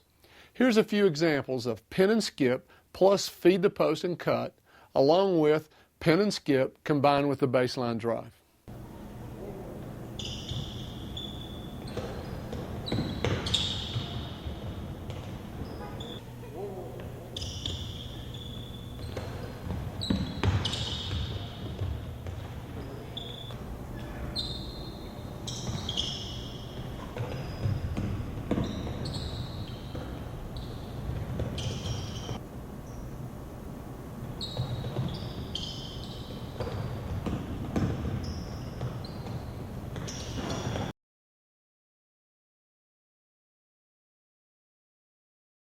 We are 4 out, 1 in. I'm defending this wing player, okay? And I happen to be in deep, good ball man help position, and I'm ready to take away all your passing, cutting, all your dribble penetration, right? Okay, our counter in the read and react, in a 4 out, 1 in with you on the weak side, it's you to set the pin screen, right?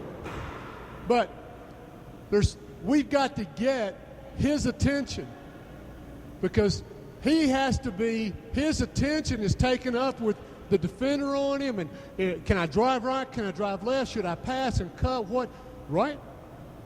You can't expect him to read everything, so our pin screener has to attack his ears, okay?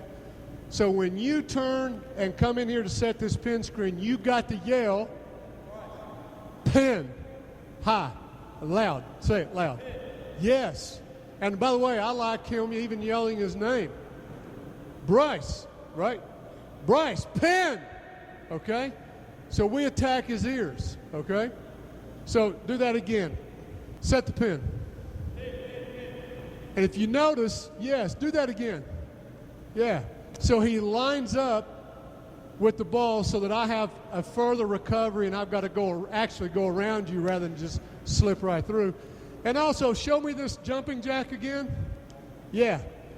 We get in the peripheral vision of the ball handler. You know, it's a very unbasketball-like action.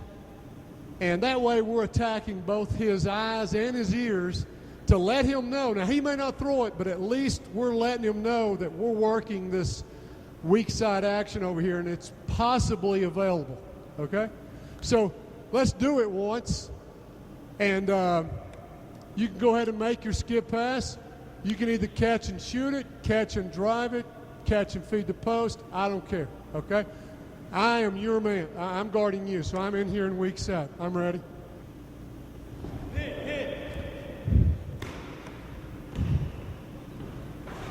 Good, good. Do it one more time.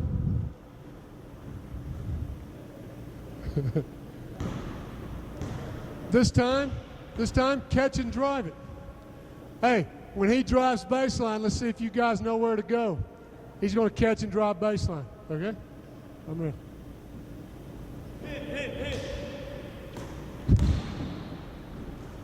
Very good.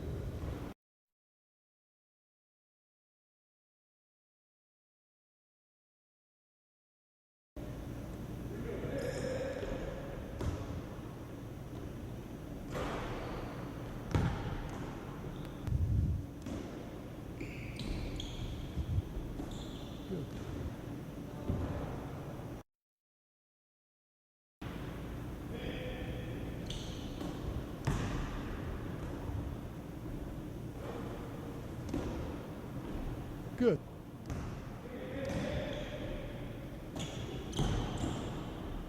Get ready to rebound. Good.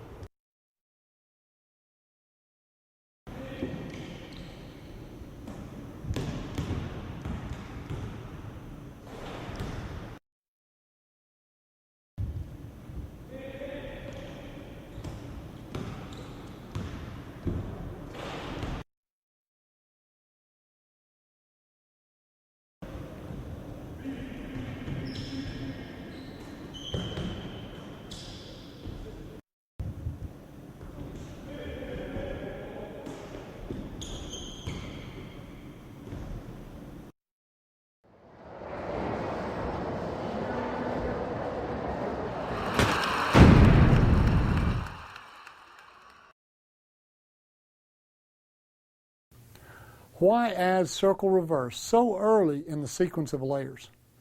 Good question. So far, my concern has been to tie our team's actions together using two-player reads so that the offense can flow from one action to another seamlessly without stopping. My biggest concern is not what happens when everything goes right. If everything goes right, we score. My concern is what happens when things are stopped and stuffed by the defense. Can our offense bail itself out and continue to play and flow until we find a scoring opportunity? If north-south drives are part of the offense, and at this point they are, some attempts are going to fail, and instead of just bouncing off the action and keeping a live dribble, the penetrator will pick up the dribble and be in trouble. The quickest way to provide relief is for the natural pitch position to circle reverse, making himself or herself available to the ball. This is the only player who technically circle reverses. When the natural pitch circle reverses and vacates a spot, his or her teammates will naturally fill. There are two things that could happen at this point. One, the circle reverse is open, the pass is made, crisis averted, now what? Number two, the circle reverse is not open. What now? Let's look at the first case. The circle reverse is open and pressure is relieved. What does the failed penetrator do at this point? Well, there's some freedom here. You might say cut and fill out, and there's nothing wrong with that. He or she could even post up. However, I think you should point out to your players that many times the teammate who circle reverses will take the ball, turn the corner, and drive all in one motion. In the game, many times, is this guy catches and turns the corner and drives.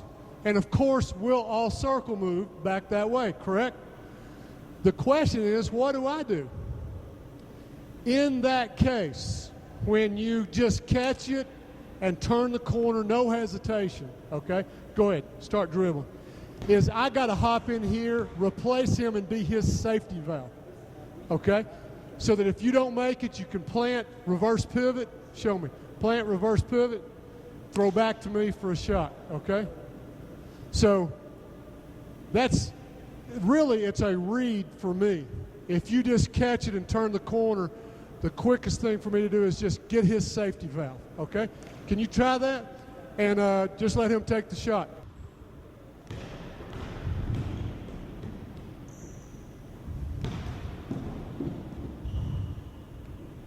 So, most of the time, my suggestion is the moment you give up the ball, immediately fill the empty spot created by your circle reverser.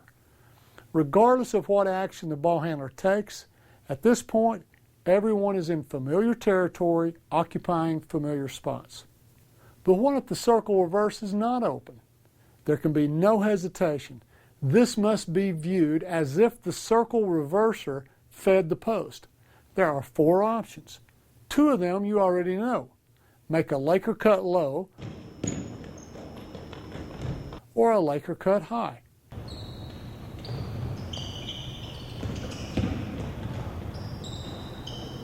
Not only might you be open on these cuts, but you'll vacate the spot and allow another teammate to fill it.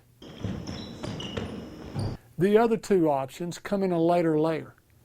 the relocate, and the X cut. The X cut is pretty easy. The circle reverse just keeps going and screens for the next teammate and then cuts to the goal. Is the circle reverse layer absolutely necessary? Yes, if you want to get your penetrator out of trouble and continue with familiar actions. How much practice is necessary? I'll let you be the judge. This one seems to cut to the natural instincts of the players, just like most everything else in the read and react. If they don't have any natural instincts, then this will create it. On the other hand, I know of teams that do little more than show it to their players once and never drill it again because the players get it. You be the judge. I know that many teams incorporate this action intentionally or even automatically. The reason that I don't is that in the read and react, if I want the next player on the perimeter to come to the ball on the outside, then I already have the power dribble to make that signal. Another reason that I didn't want a north-south drive to trigger the next player coming to the ball is because it will bring a defensive player to the ball. That's 4 players in a small space around the ball. For most teams, but especially youth teams, bringing another defender to the ball is not a good thing. So, in the read and react, we do it only in an emergency, when the ball is in trouble, and we do it after a circle move is made. This gives the natural pitch a better chance of shaking his or her defender. It's like making a V-cut.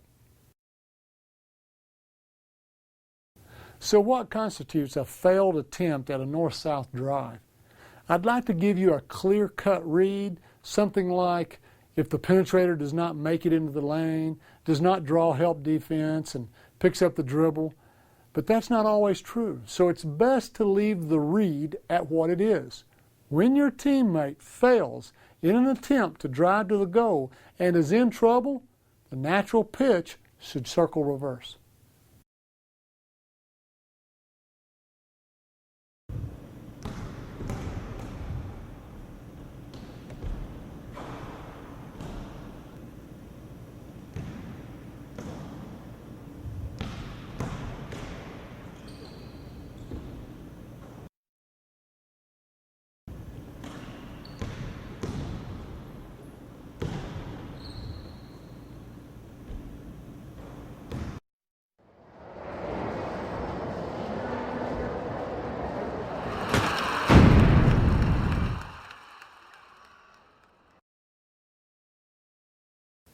Now we begin with a layer that's not required to keep the action coordinated, nor is it a reaction to the ball.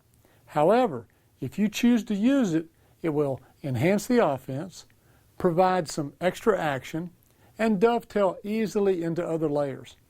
That's another way of saying that you have a choice about whether to use this layer or not.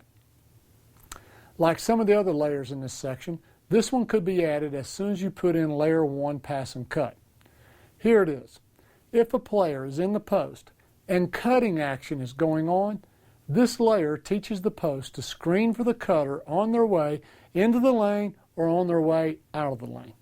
Like almost every other action in the read and react, I'm not asking the post to do it as a purely unselfish act. After the screen, I want the post to shape up and present themselves to the ball. Screen and then show your numbers to the ball handler. This is a great way to get open in the post. Your defender will usually adjust their position in order to help their teammate navigate your screen. This allows you to reposition and receive the ball. Everyone should acquire this habit. In the next 2 layers, everyone could be setting screens like this, and no one should ever simply set a screen. There's always an action that follows setting a screen. Set a screen and roll, set a screen and flare, set a screen and shape up for the shot, or even start the screen and slip it. If this layer is not a reaction to the ball, then where does it come from? It comes from the freedom that's allowed in the post. The only thing that post players must do in the read and react offense is react correctly to dribble penetration. Otherwise, the coach is free to manipulate post play in whatever way is most effective.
A back screen is not a reaction to the ball like the foundation layers.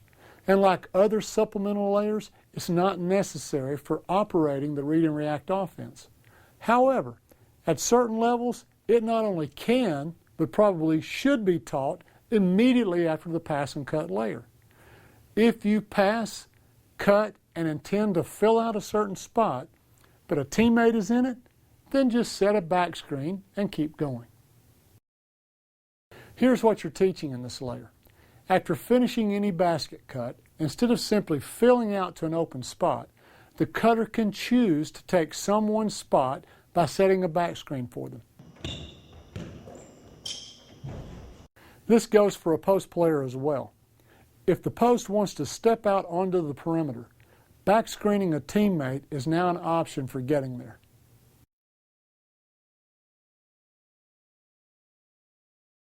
When you first look at the read and react, you might conclude that only the ball handler has any freedom of choice, since those without the ball must wait and react with their one action. However, you should now be picking up the fact that the cutter has some freedom in choosing the next best action. NBA, next best action. So far, the cutter can choose to fill any open spot that's available, stop and play in the post, set a pin screen, use a pin screen, play off a screen set by the post, something you just saw in the previous layer. And now the back screen provides another choice for the next best action of the cutter. Setting a back screen after finishing a basket cut does the following. It solves problems. It sets up a teammate for a possible layup, again north-south pressure on the rim. It sets up the screener for a shot. More often than not, it's the screener who is open more than the cutter. It creates difficulties for the defense. It leads easily into multiple screening action, something you'll see in the next layer. It adds more freedom and variability to the offense. Most of these are obvious, but I want to expand on two of them. Sometimes, after finishing any type of basket cut, your players will mess up and fill out to a side of the floor where all the spots are filled. Instead of turning around and filling out to the other side or filling a spot in the post, the cutter can continue the cut and straighten up the mistake by setting a back screen and taking a teammate's spot on the perimeter. Do you remember the awkward basket cut by the corner player in the 5-out formation? The corner cuts and returns to the same spot because it's the only empty spot. With the back screen layer added, the corner does not have to stop, but can continue into a back screen for anyone on the perimeter.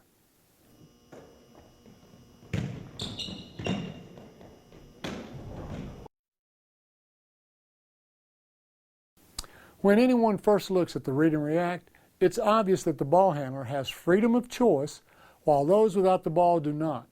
They must be disciplined to their spots and they must react correctly to the ball. But there's another player who has freedom of choice for their next action. It's the basket cutter. You should emphasize to your players this freedom of choice that the basket cutter has for the following reason. It provides balance between the basic two types of players, those who can create something with the ball and those who cannot. At first glance, the read and react is weighted heavily in the favor of those in the first category. But the cutter has the freedom to choose their next best action. If you couldn't create anything with the ball, and therefore passed and cut for a chance to score, or you fed the post, received a screen, or were dribbled at, your choice of the next best action after your basket cut could be as effective in creating a scoring opportunity as your best ball handler.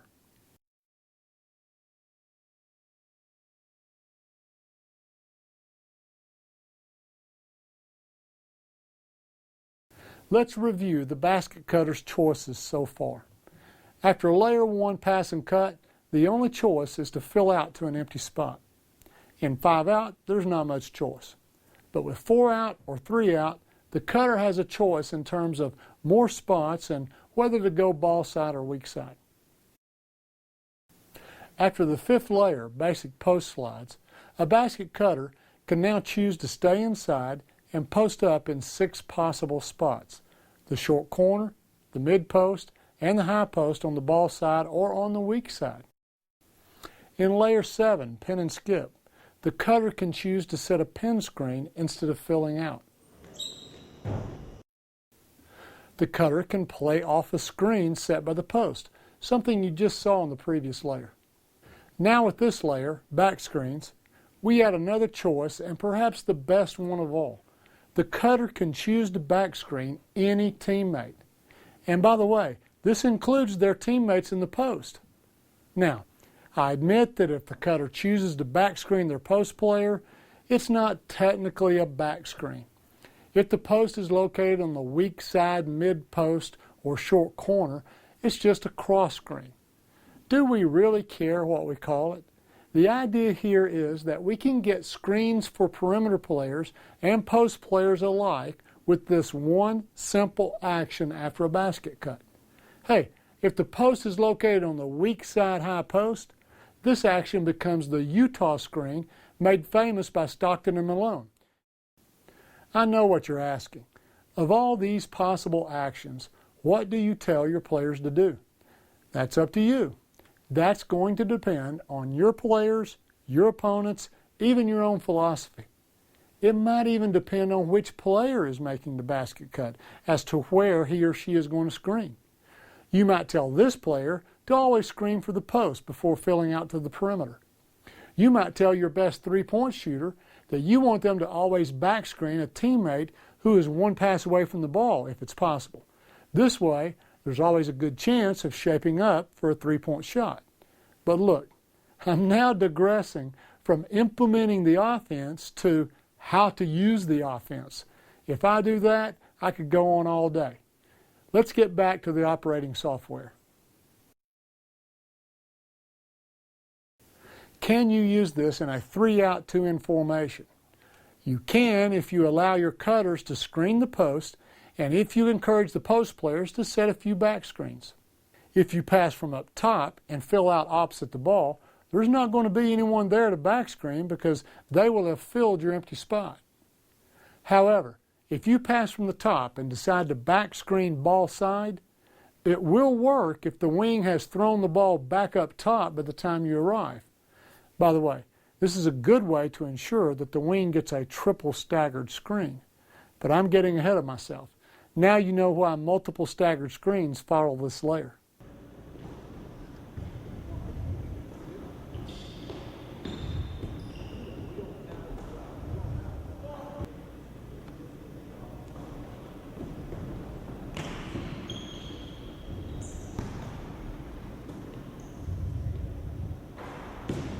If the wing passes up top and decides to set a back screen up top, it will work as long as the top has passed to the other wing. However, the posting area will be crowded if your posts are playing mid-post. If your posts are up high or in the short corners, you might have better spacing. Now let's link it up and dovetail it into other layers. In other words, let's learn how to play.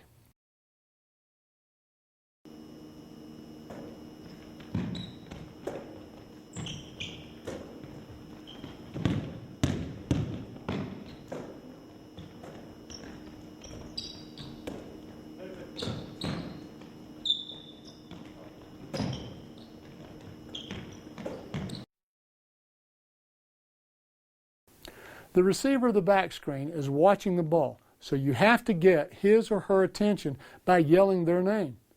You can even yell their name and add back screen. To simply yell back screen won't work because everyone or even no one might look. Call his or her name so that you don't look foolish setting a screen for someone who doesn't use it.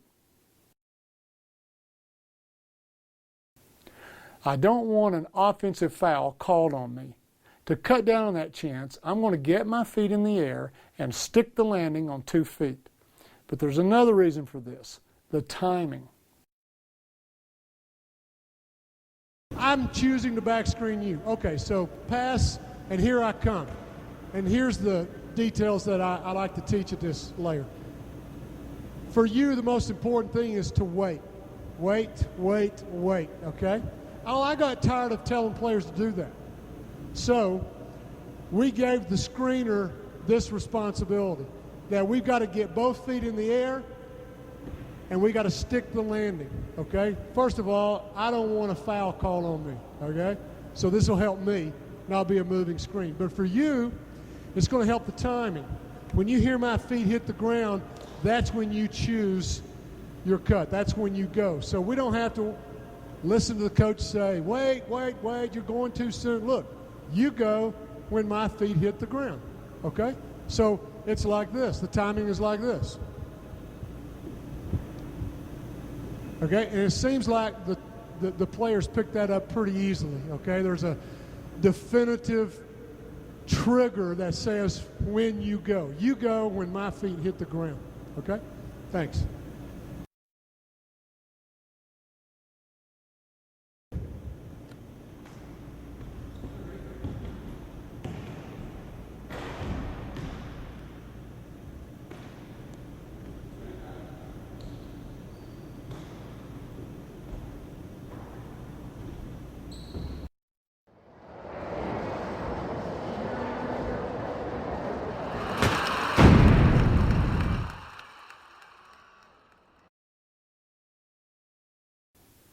Multiple screening is not a reaction to a specific movement of the ball. It's simply what happens when everyone begins to look for teammates to back screen. These staggered screens will often occur when there have been two or more quick passes that sends one cutter into the lane right off the tail of the previous cutter. Players might think that they're messing up by cutting into the path of their teammate. This is where communication and awareness can be taught. One of the players needs to seek a good angle and set a screen, but never set a screen and stand. Screen, read, and seek the NBA, the next best action. It might be to post up. It might be to flash to the ball in an open area. It could be that after you set your screen, it's your time to use a screen. Of course, if a player's not sure, if they're not yet experienced in these matters, they can always revert to the first layer of the offense and simply fill out to an open spot. Multiple staggered screens will occur even more when you have a post player inside, adding the post screening layer. Make no mistake, these screens can be a planned action. You can even plan the action for a specific player or a specific group of players. But the action itself is unpredictable. Where the screens occur, who sets the screens, what angles the screens are set, and how the cutter uses the screens cannot be scouted. Even the offensive players themselves cannot tell you where their next action is going to lead. If your team is at the level where you're looking to take advantage of this layer, then they're good enough to be taught how to play off these screens. When they're staggered in this fashion, the back screens become down screens, cross screens, screens with all kinds of angles. This is the time to teach your players how to play off these screens. By this time, the read and react is all habit. The players can begin to read their defenders when using these screens. When do you curl? When do you fade? When do you go over the top of this screen but on the bottom of the next screen? I cover all these screens away from the ball on my player DVD entitled Scoring Without the Ball. Guess what the chapter is titled? Scoring with Screens Away from the Ball. How's that for an unabashed segue into an advertisement?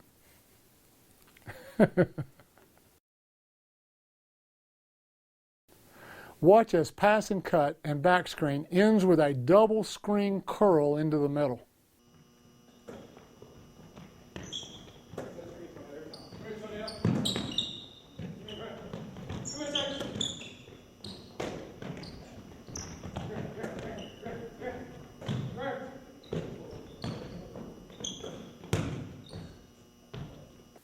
Here's a 26-second possession where you can count 3 sets of triple staggered screens.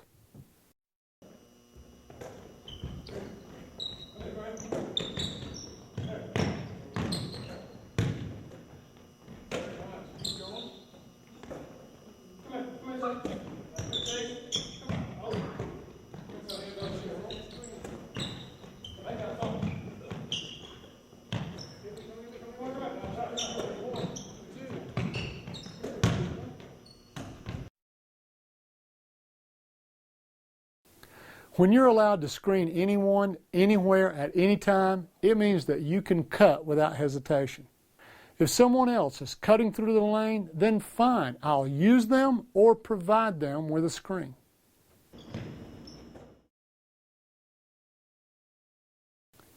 If a post player is in my way, then I'll either set a screen for them or use them as a screen.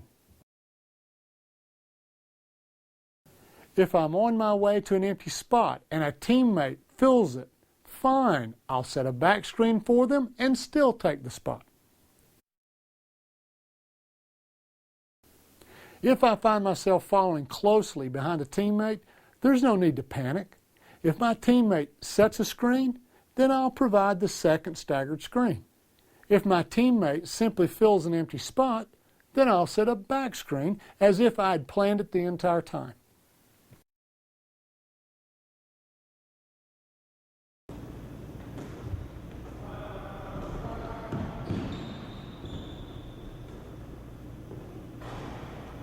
Nice. Let's rotate.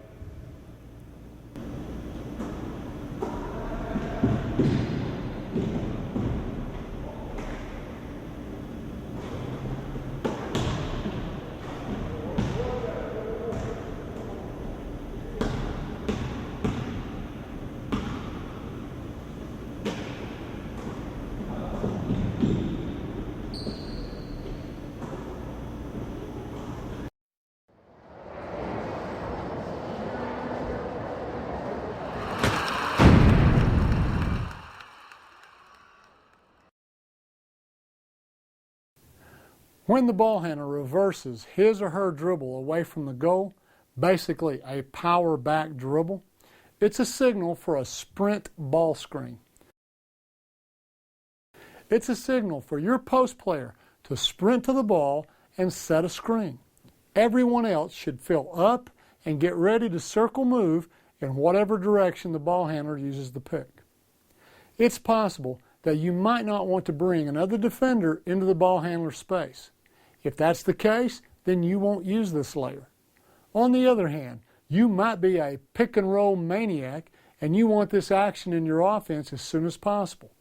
If that's the case, then you could put it in right after layer 4 circle movement. Here's another example. If you're 3 out 2 in, perhaps you'll designate the post player that you want setting the pick. Or perhaps you tell them that the closest post sets the screen. Or it could simply be the first post to recognize the reverse dribble. Those decisions are up to you. You know your personnel. If you're in a 5-out formation, then the closest player will set the ball screen. I know this question will come up. What side should the screen be set on? Or is this a flat screen? Personally, I think you should sprint to a flat position. Let the ball handler set up the defender and then change the angle of the screen at that time. You may have reasons to do it differently, so use it the way you see fit. Let me give you 2 ways that this can be used. Your team could lose its coordination in the middle of a possession. This is a good way to get everyone back on the same page. I've seen teams use this whenever the shot clock is winding down. Let's say there's 10 seconds left on the clock and the teammates on your bench begin to count the clock down. Whoever has the ball should reverse dribble, and by the time the ball screen is being used, you'll have enough time to score or to pass and score. Now let's link it up and dovetail it into other layers. In other words, let's learn how to play. Here are some examples of how the reverse dribble will dovetail into familiar actions if the pick and roll is not open.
In layer 2, we introduced two north-south basic cuts after feeding the post. The Laker cut low and the Laker cut high. With the addition of this layer, the player who feeds the post can also choose to cut east-west in either direction. If no one's in the adjacent spot, then it's just a matter of relocating. If a teammate is in the spot, then it becomes an X cut. In other words, you set a screen for your teammate, and then you basket cut for a scoring opportunity.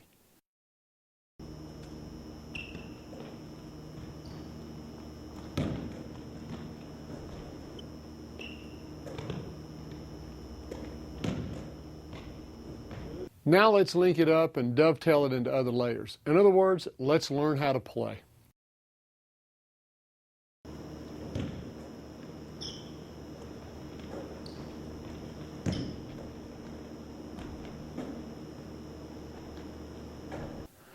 Remember, anywhere that it's possible in the read and react, we want to put pressure on the rim. That is, pressure on the defense to guard us from the perimeter to the goal. Could you teach all four cuts early in the offense?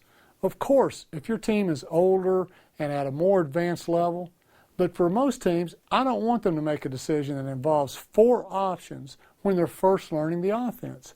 I want pass and cut to be on automatic before I introduce options that involve decisions. That's something for you to consider if you have a young team and you're trying to implement this layer.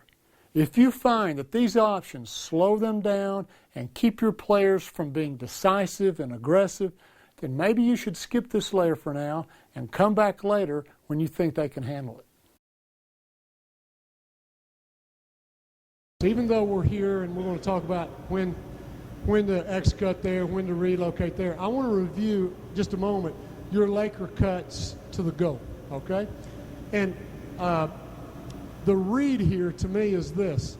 If I'm sticking close to you and you feed the post, feed the post. If I'm close to you, this is like an overplay, okay? And if I'm a little on this side, then you take Laker cut high. You know, take the path of least resistance, okay? So if I'm close to you like this and you feed, you're going to go Laker cut high, okay? So let's do this. Throw back. So wait. So I'm up here on you, you know, I'm in your grill, that kind of thing, right? Okay, go ahead. That should be a read for the Laker cut. Because you've beat me, it's over for me the moment you step past my shoulders, right? Go ahead. Finish your Laker cut. Yeah, good. And make these bounce passes, okay, to him. All right?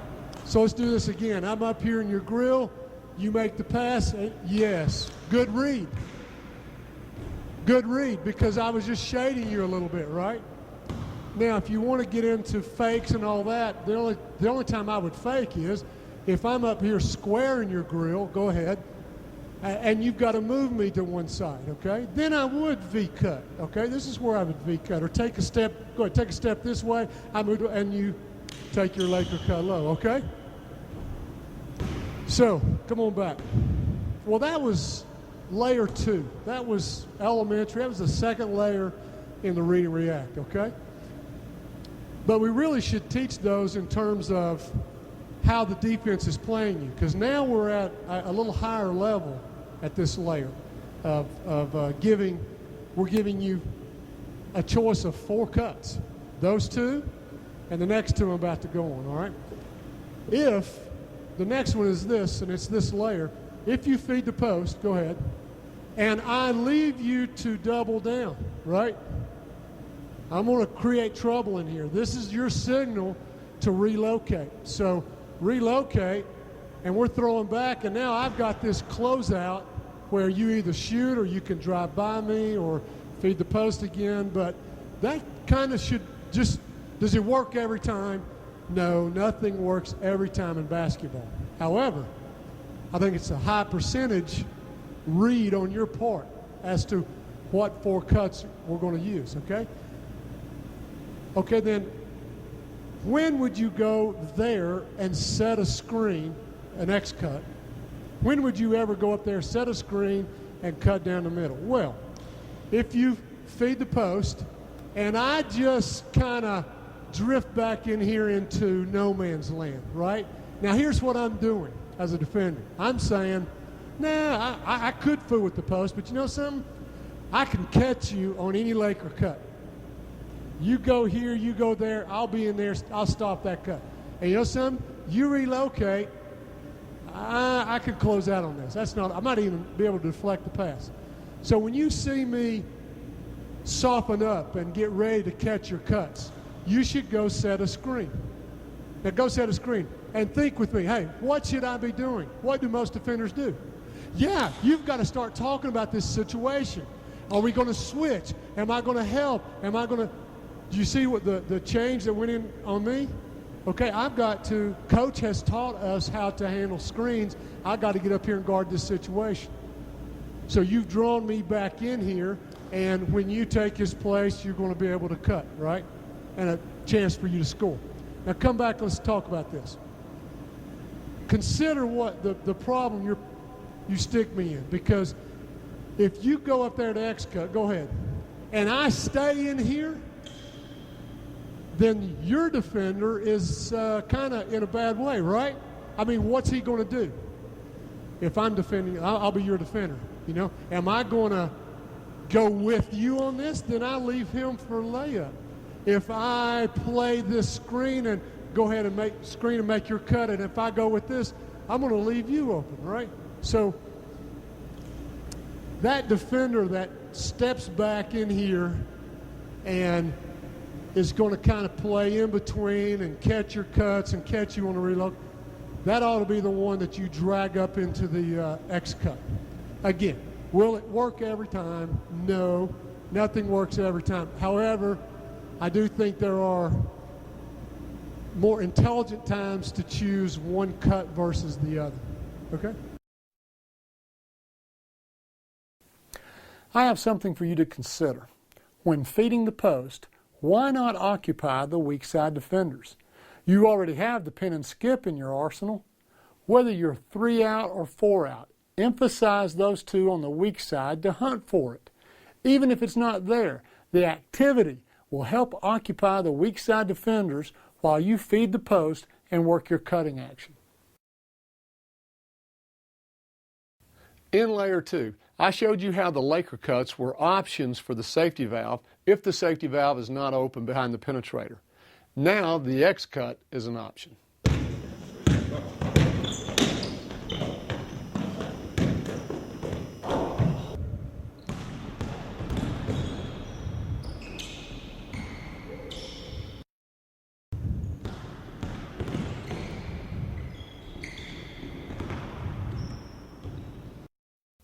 Even the relocate is an option as well. This gives the safety valve 4 options if they're not immediately open behind the penetrator.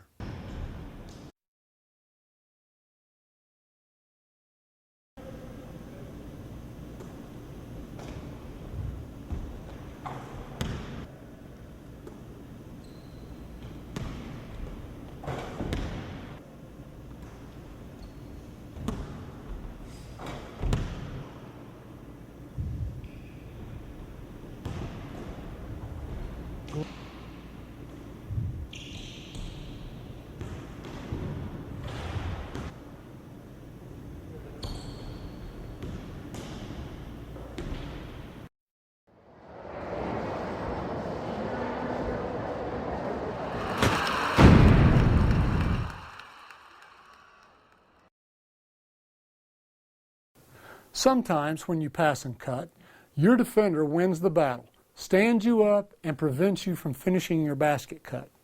This chest-to-chest position not only prevents you from scoring, but if you continue to struggle, it will slow up the offense and clog up the lane, preventing your teammates from getting to the basket.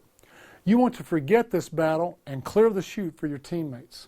So, I'm stealing a motion read from Coach Knight. I'm sure this is not the only thing that I've stolen from Coach Knight, but you know the coaching rule. If you use it 3 times, you can call it your own. Coach Knight would say, if you find yourself sternum to sternum with your defender, just make a corner and screen for a teammate. Well, This dovetails nicely into one of two layers in the read and react. If you've only covered layer 1, pass and cut, then make your corner and fill out to an empty spot. If you have the back screen layer under your belt, then make a corner and set a back screen for a teammate. Regardless of which one you choose, making a corner will insert your action directly into either layer 1 pass and cut or layer 10 back screens. The problem is solved and the action continues from a familiar layer.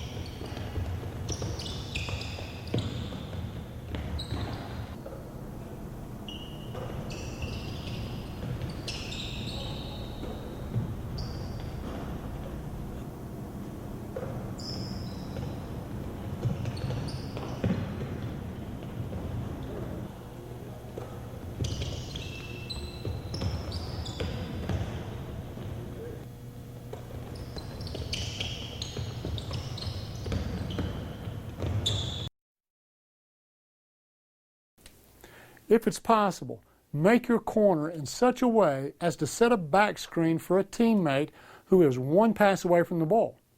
One pass away, your teammate's defender should be in a good position to make your back screen successful. And being one pass away means you stand a chance to shape up for the shot.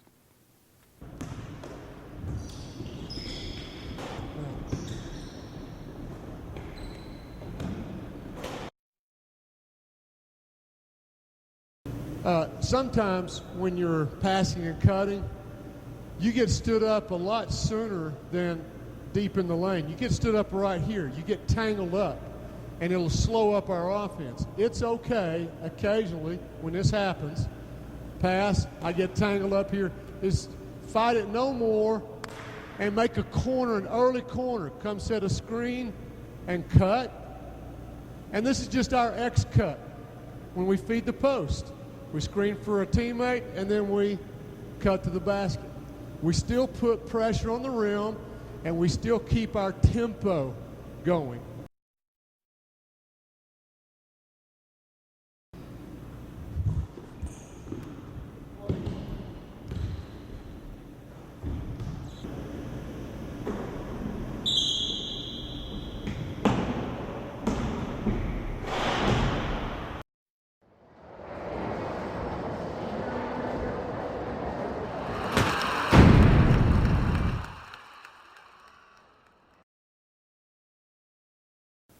This is the only layer in the read and react that's a bit untraditional. The power dribble is a signal to everyone, but especially the teammate being dribbled at, that you want them to come get the ball on the outside and work an immediate handoff pick and roll.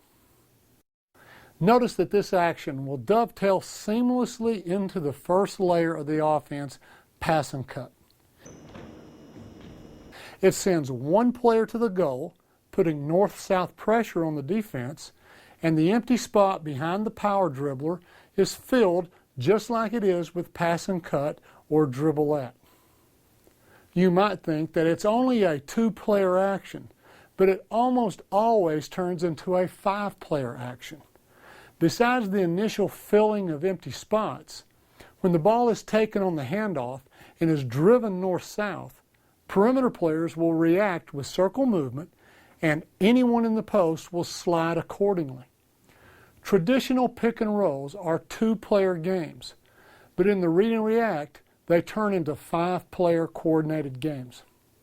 Now, if the player rolling to the basket does not receive the ball, then he or she is simply a cutter with all the options of a cutter. Post up, fill out, back screen out, screen for a post, or set a pin screen on the weak side. This is what I mean when I say that all layers of the read and react will dovetail seamlessly into each other. Some teams don't use the power dribble at all, and other teams use it a lot. As with all enhancement layers, I'll let you decide. Here are some reasons for using the power dribble. Safety. Perhaps your player does not want to drive north-south. There could be several reasons for this as well. Maybe this player is just not a very good dribble penetrator. Maybe their skills are adequate, but not against this particular defender. Maybe they don't like the driving situation between themselves and the goal. Or maybe it's a pressure situation and they just want to safely exchange the ball with a teammate. It becomes a pressure relief option. Mismatch. Perhaps the ball handler realizes that a pick and roll with an adjacent teammate will create a mismatch. Post advantage. Similarly, the ball handler might be stronger in the post than on the perimeter. Rolling into the post is their game, and a power dribble is a way of forcing the action to their advantage. Change of pace. Just like players using a change of speed to beat their defenders, the power dribble constitutes a change of speed for the team. Perhaps your team has been cutting and moving at a quick pace.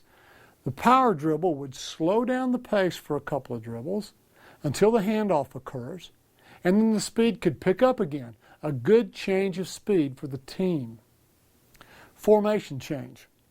If the power dribbler rolls to the post and remains there, it would constitute a change of formation.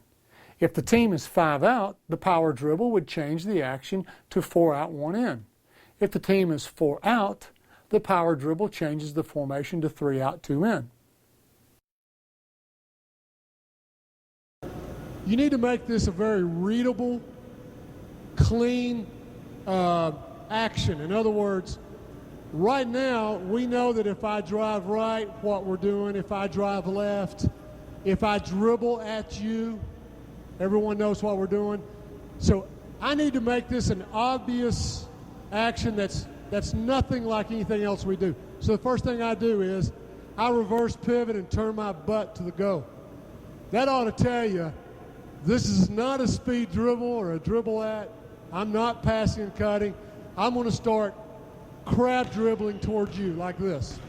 Okay? Now look, this is a very low skill action, okay? Anybody can do this. Step slide and pound the ball between your knees, okay? It's slow, it's deliberate, it's safe, okay? And here's what I'm telling everybody on the floor. That I want you, the guy I'm dribbling at, to just set your man up, maybe take a step into him, and come on the outside and come get this ball from me, okay? Now, go back a second. I'm going to talk about me for a moment, okay? First of all, to make this easier for you, I'm going to take my non-dribbling hand, put it on top, and put my dribbling hand under and open up this giant hole for you to reach in and take the ball from me. I'm not going to flip it to you like this, or it's just too careless. I mean, he may deflect it, okay? There's another reason for that, though. Let's walk through this. I'm coming your way. Come on up here on me a little. I'm coming your way. Go ahead. V-cut him. Come get him. Now, freeze right there. Come closer. Get in here. Like, you see, if I don't like what this looks like, the reason I don't do this is keep going. I just might, now curl, no, to the basket. You know, I might hit you late like this. In other words, I can control this. If I don't like what I see, I don't have to give you the ball. But I do need you to finish your cut. We still need to send somebody to the goal, okay? Now, if the power dribble works like this, okay, come get it.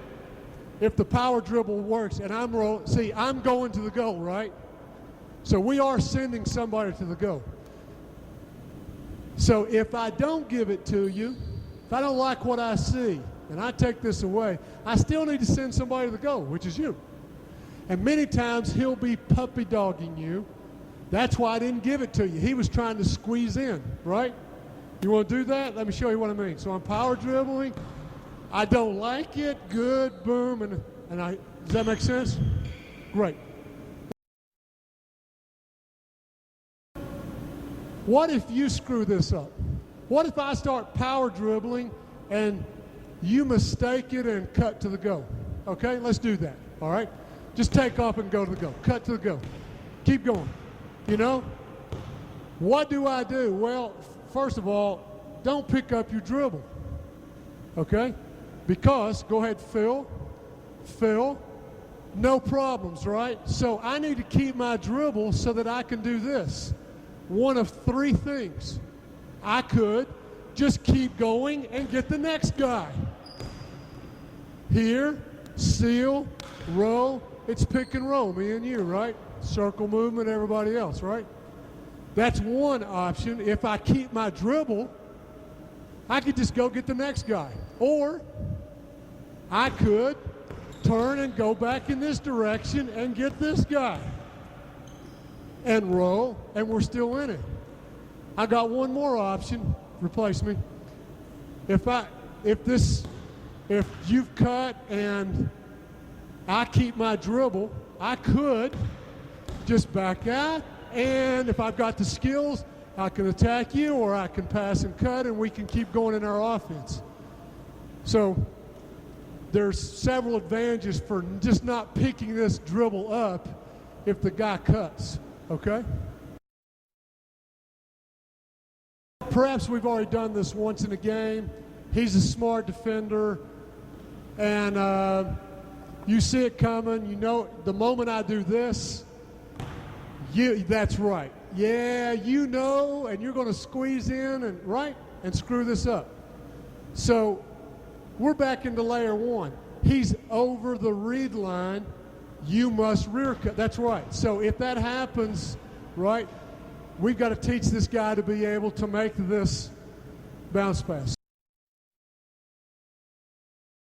Sometimes defenders will try to help you out by squeezing, right? When I start this power dribble, just like a standard pick and roll, he'll come up and get on my hip and squeeze and give you space to go behind this, right? So when you V-cut and come to get it, he's just coming, right? That's one way to play a standard pick and roll, and you'll often see defense counter the power dribble like that. And here's just a little detail I want to point out for you guys that have the skill, okay? If you've ever played in the post, you'll know this by feel. When I do this and I feel this, think about being in the post area. When I feel this on this hip, what do you do in the post? That's right. You drop, step, and go. So the moment you feel this squeeze action, it's time to go, okay? Now, I don't know if you want to, look, if you've got the skill to do it, good, okay? If you don't, okay? But it's just a small counter for those teams that like to play a squeeze on this and allow you to come behind the screen, okay? Power dribble, come on, power dribble me. So I set you up, keep coming, and I come, and let's say that this works, okay? Good, I take it, and you're gonna roll. Come on, get through. Let's just say I don't like what I see. I don't know, maybe you guys switch, hedge, someone else helps. I don't know, but I don't like what I see, okay? Then we just bounce off the action, okay? Like this. Let's do this again. Show you what I mean about the bounce off, okay? I'm ready. Let's go. Boom, boom, boom. Turn the corner. I don't like what I see. I just bounce off, fill out, and guess what? We dovetail right on into any other layer that we want to, okay? So you don't, just like any other layer of the reading rack, you don't have to make it work. If it's not there, in that case, just bounce off, because there's always an open spot there. Just bounce off. He'll fill out or play in the post, whatever he wants to do as a cutter, and we can continue our action, okay?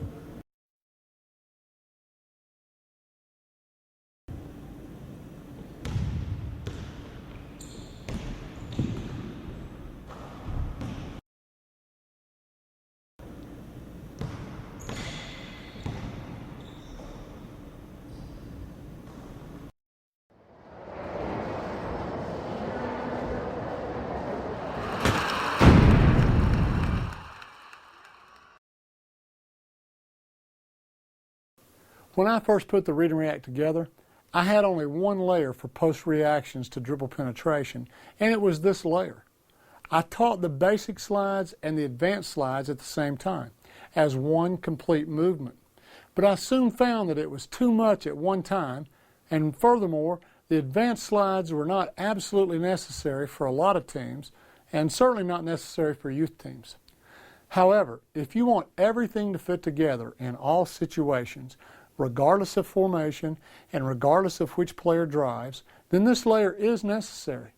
For instance, if you want a safety valve behind the penetrator in all situations, then this layer is required. An example would be a 3-out formation or a 4-out with the post on the ball side, with the wing penetrating the middle above the post. There's no perimeter player in the corner to fill the safety valve position, and the ball side post has stopped in the short corner. So, how does this help? Well, the advanced post slide is actually circle movement for post players. When the ball is driven into the lane above the post, the basic post slide reaction sends the post into the short corner. The advanced post slide simply continues that motion in the direction of circle movement. The post players will either land on the perimeter in the safety valve position or on the other side of the goal. Let's look at the advanced post slides when the ball is driven from every possible position in both 4-out 1-in and 3-out 2-in formations. Left wing drive middle, post weak side.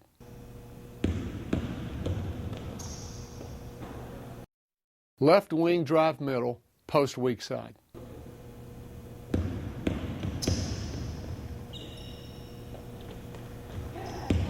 Left wing drive middle, post ball side.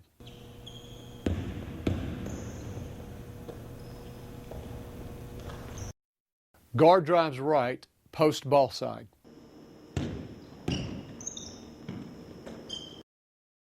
Guard drives left, post ball side.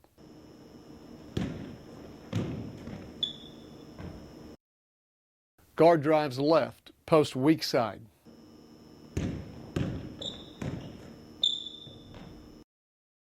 Guard drives right, post weak side. Right wing drive middle, post weak side.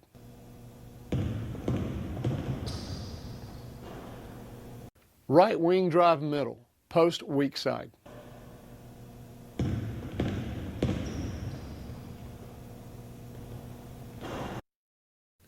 Right wing drive middle, post ball side.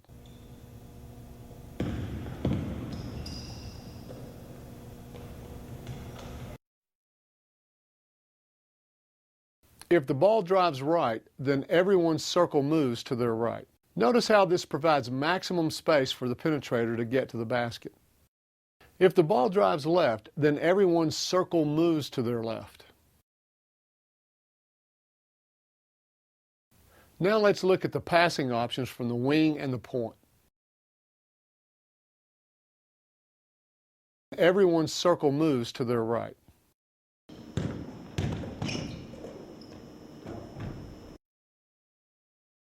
Same drive, different option.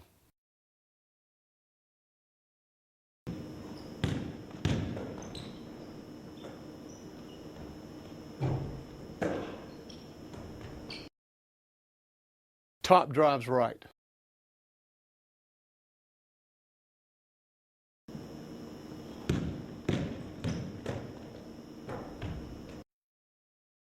Top drives left.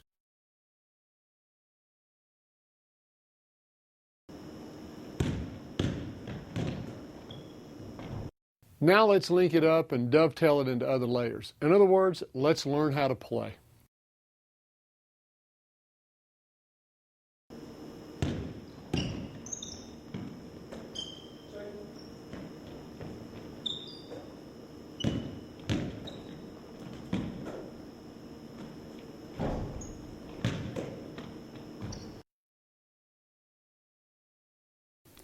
My details for this layer are pretty obvious. This layer adds motion to your post players and in turn makes them harder to guard. When you add this layer to the perimeter player's circle movement, it lends a certain fluidity, spacing, and balance that I really like. Notice how these advanced slides always place a post player in weak side rebounding position. There's a lot of fun variations to consider with advanced post slides. Here's one of them. Use dribble penetration to move your post onto the perimeter and then immediately set a back screen and put him back inside. In this variation, the penetrator becomes the new post player. Each new penetrator results in a new post player.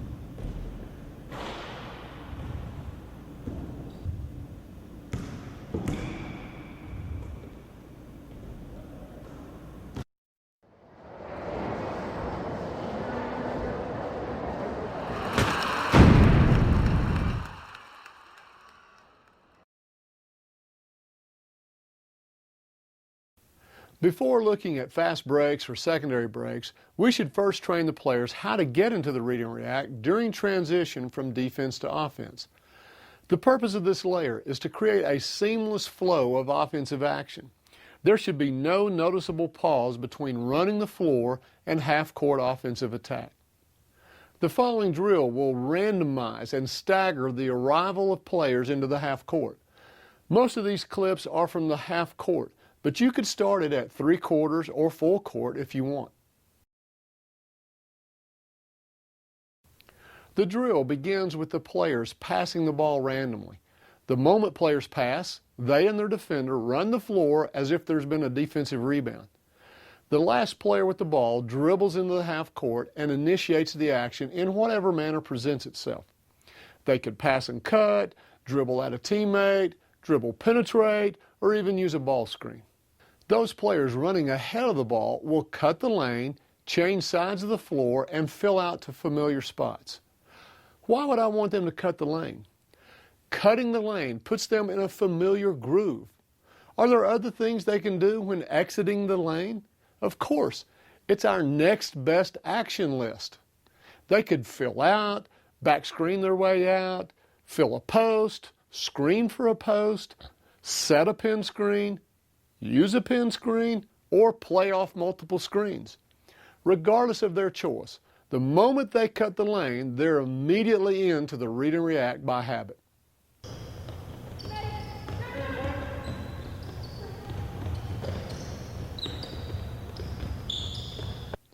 Let's watch some examples before going on.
Is this the only way to teach a seamless transition into the read and react? Of course not. I know of very good read and react teams that run the floor and stop on the read and react spots without cutting the lane. I know of teams that do a little of both. Their first two players down the floor without the ball must cut the lane, but the two trailers are allowed to stop on the spots without cutting the lane. There's no concrete rule because we're not talking about the read and react. We're talking about getting into the read and react without setting up and without a pause. Now that we know how to randomly run the floor and enter the read and react, let's see if we can dovetail our primary and secondary breaks into it as well. By the way, I'm not pushing for or against a secondary break. I'll leave that up to you. If you don't run a secondary, then leave it out of the following drill. This drill is comprised of 4 full court trips. The first trip is 2-on-1 with 2 trailers following into the half court. The second trip is 3-on-2. The 2 trailers are getting back on defense.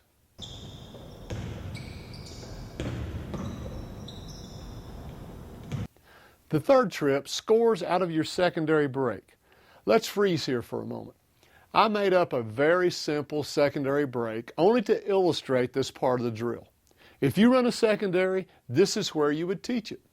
For illustration's sake, my secondary is to run a post player to the rim, pretend they're not open, post up, and pretend they're fronted. Pass up top to the trailer, and feed the low post as they seal and duck into the lane. The fourth trip trains the team to switch from the secondary break to the read and react. There needs to be at least one trigger. There could be many triggers that say, the secondary's over, let's begin to hunt with the read and react. In my simple secondary, if the low post is not fed from the trailer up top, then the secondary's over. That's the trigger.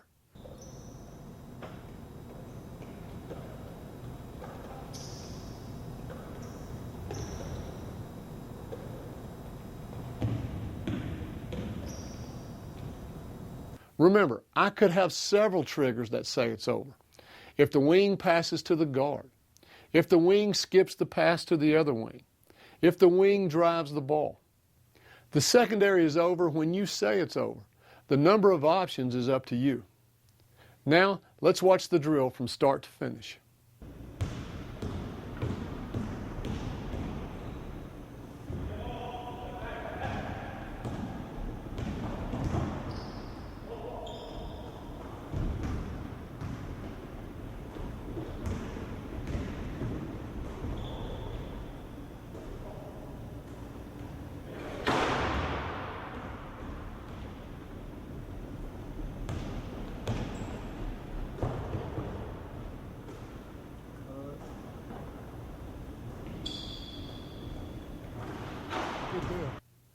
Let me sum up the message of this layer.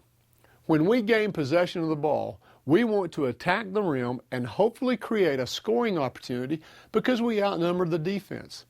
That's the essence of any fast break. Outrun your opponent. It's that simple. If we don't create a scoring opportunity while running the floor, then we want to continue our attack before the defense gets set. The read and react is perfect for doing this. You saw that in the half-court transition drill. Where does the secondary break come in? I view it as a crutch for teaching players to attack before the defense is fully set.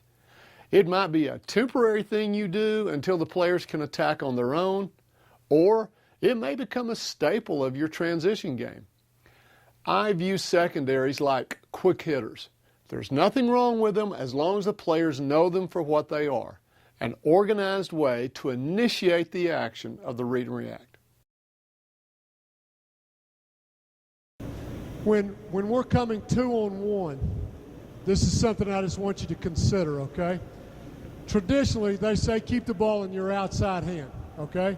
Like this, okay? But I understand why, because defense is usually on this side in a half-court situation. But 2-on-1, that's not the case. Okay? And whether it's just for one dribble or you're going to bring it up on your inside hand, just consider attacking the rim with the ball on your inside hand. And here's the read. This is really simple. Step up just a little more and consider this. I'm headed to the rim to score. That's my first objective, okay?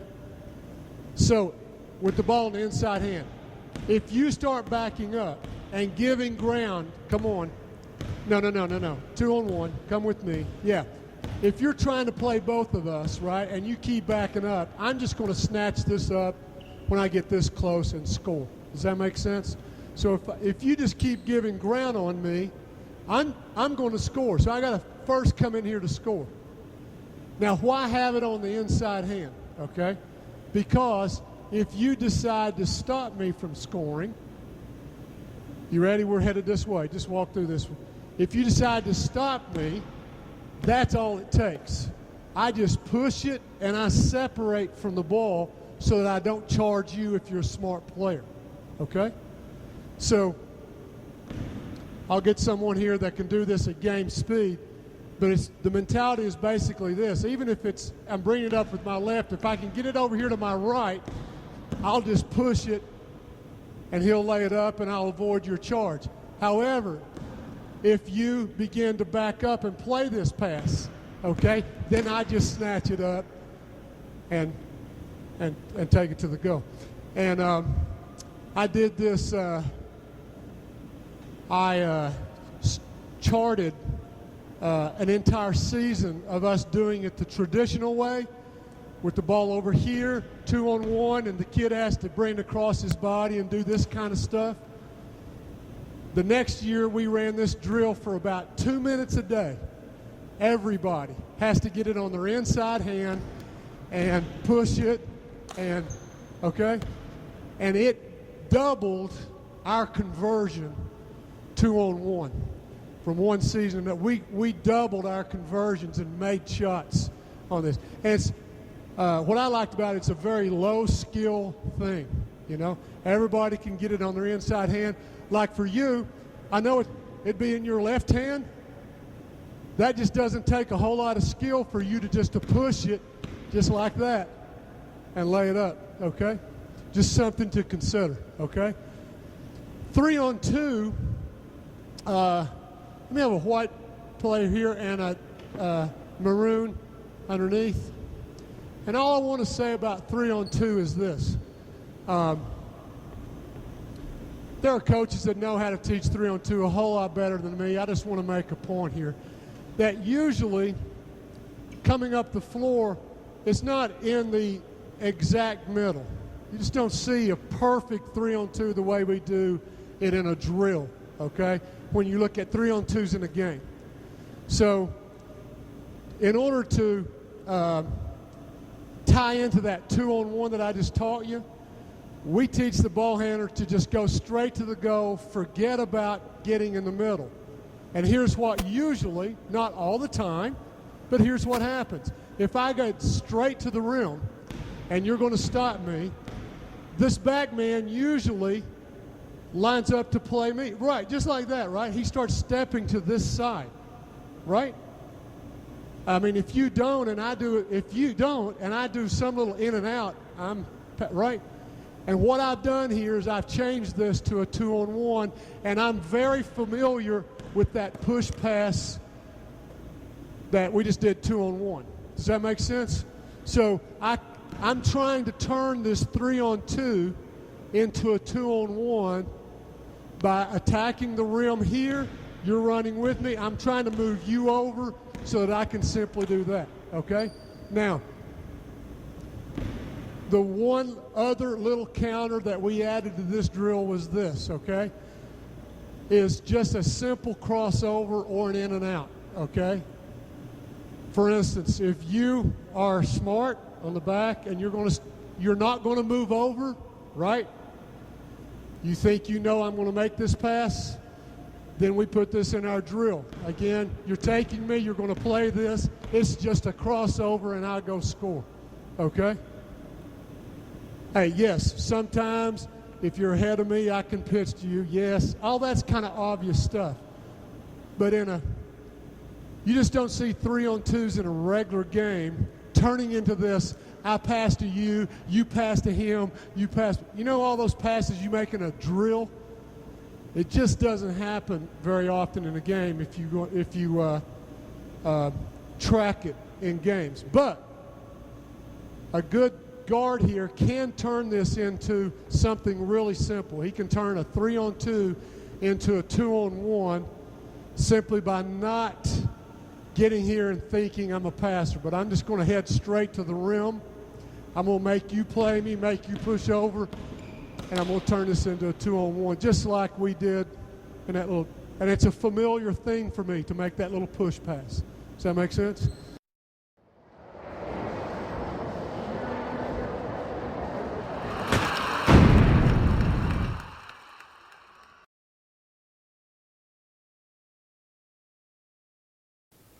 What's press breaking have to do with the read and react offense? It's part of transition offense, and it's something that is usually done by principle, and we need to make sure that we can flow easily into the read and react offense the moment we break the press.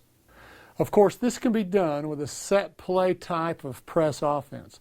That's not my worry. I worry about the surprise press or the surprise half-court trap.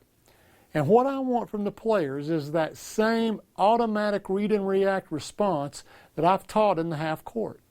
Now, if that's the case, then why not try to use as many of the habits and rules of the read and react as possible to break these traps? Here are the aspects of the read and react that we're going to extend to the full court. Spots. Just like on the half court, we're going to define spots on the full court in order to ensure spacing. This provides a familiar pattern for the players. The rule is keep an empty spot between yourself and a teammate with the exception of the backcourt middle. The first layer of the read and react is pass and basket cut. In full court mode, the basket is going to be redefined as the middle of the floor. Just imagine a giant dotted yellow line from basket to basket. Now that the playing field is set up, we're going to use the rules and habits of two layers, pass and cut and dribble at. Traps and presses are zone defenses by nature, so we're going to apply the zone pass and cut adjustment that is taught on the Zone Attack DVD. If you pass and cut, then don't fill out. Instead, stay in the middle until the next pass or next cut into the middle. Then you can fill out to an empty spot.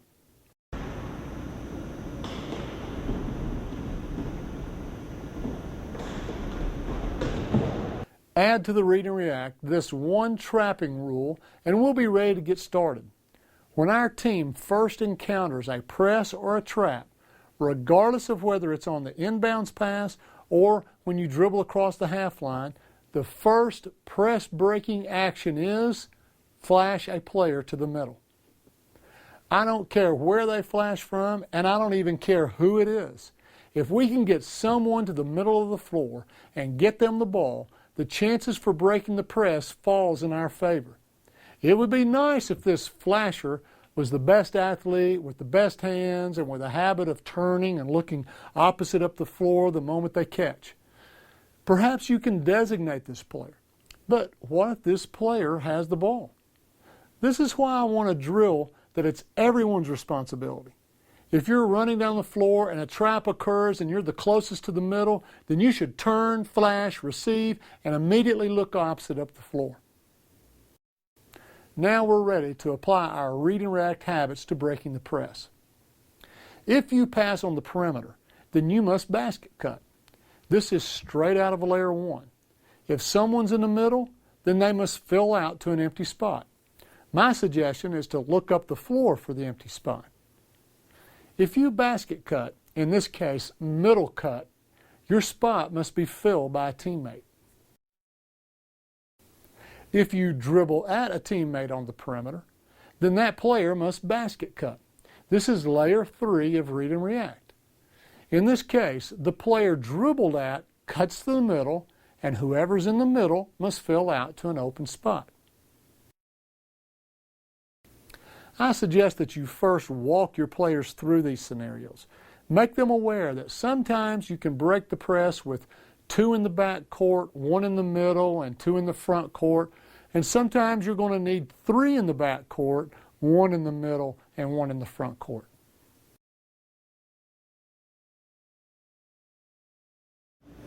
If you were to ever beat the double team, okay, or it's just one player pressuring you, and let's say you take off dribbling, I don't care which way you dribble, okay, but let's say you take off, here, I'm on defense, and you take off dribbling. Everyone turns and runs this way. We're now in transition, okay?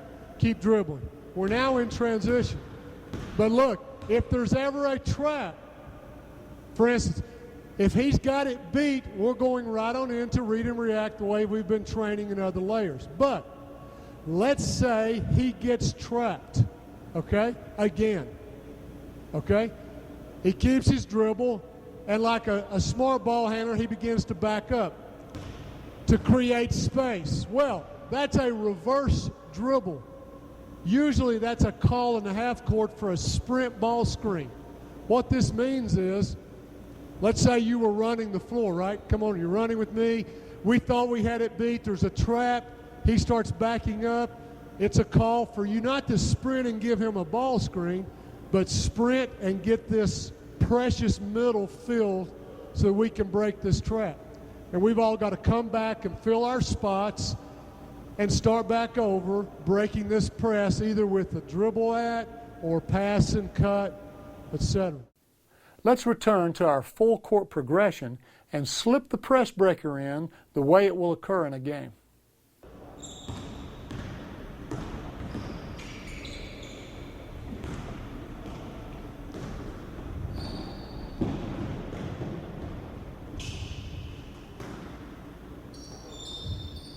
Press.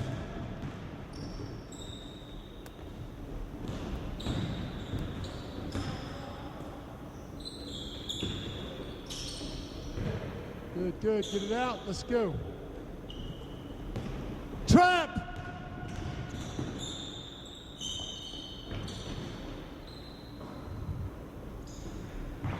Very good. Very good. Pass, cut. Good. Get into read and react. Very good. Excellent.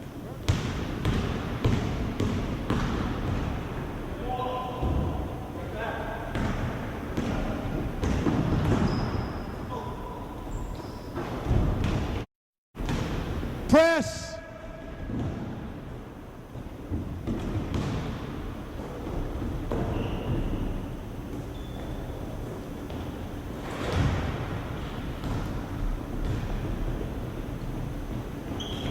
Trap.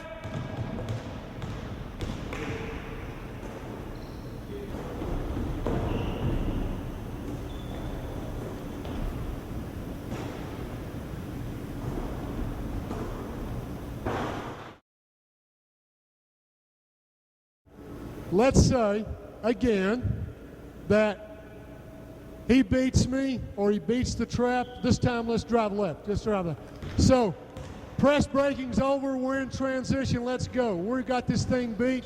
We're headed into the read and rack. Keep going. You guys cut the lanes. Start filling out. But wait, suddenly there's a trap. They suckered us into a half-court trap. They come and they trap him, okay? Again, we've got to fill our priorities. We've got to fill our spots. First one, middle, right? And I don't care who it is, myself. Other coaches may have a designated guy to come to the middle, but I like the first closest guy to recognize the trap.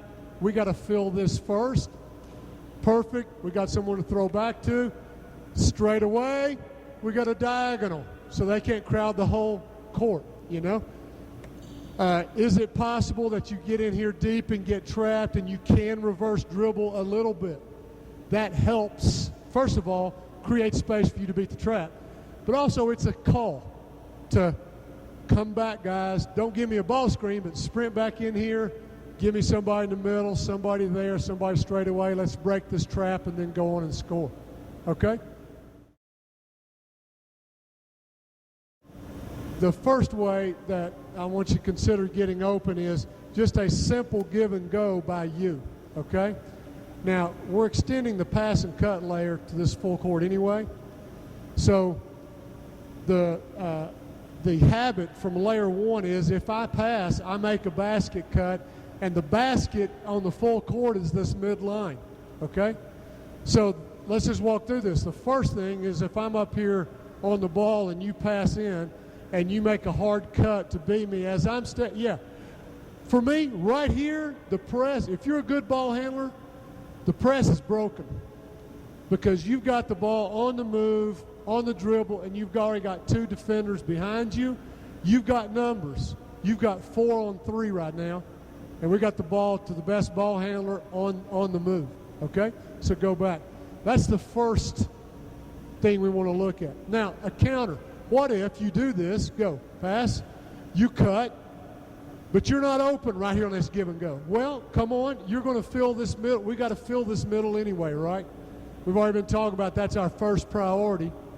So, look, if he's the best ball handler anyway, this is a good guy to have in the middle. If you ever get the ball in the middle, he not only can pass up the floor, but he can put it on the ground and beat people, you know? So, that's just an option if you're not open on that give and go. You don't want to keep on going. You want to fill that middle, right? Now let's talk about you for a second, okay? It's not always a given that this is open, right? So one of the first things that we want you to do is to run a sweep along the baseline, okay? For instance, I've come up here to deny this, right? We can't inbound it here. I certainly don't want you coming down here into this corner.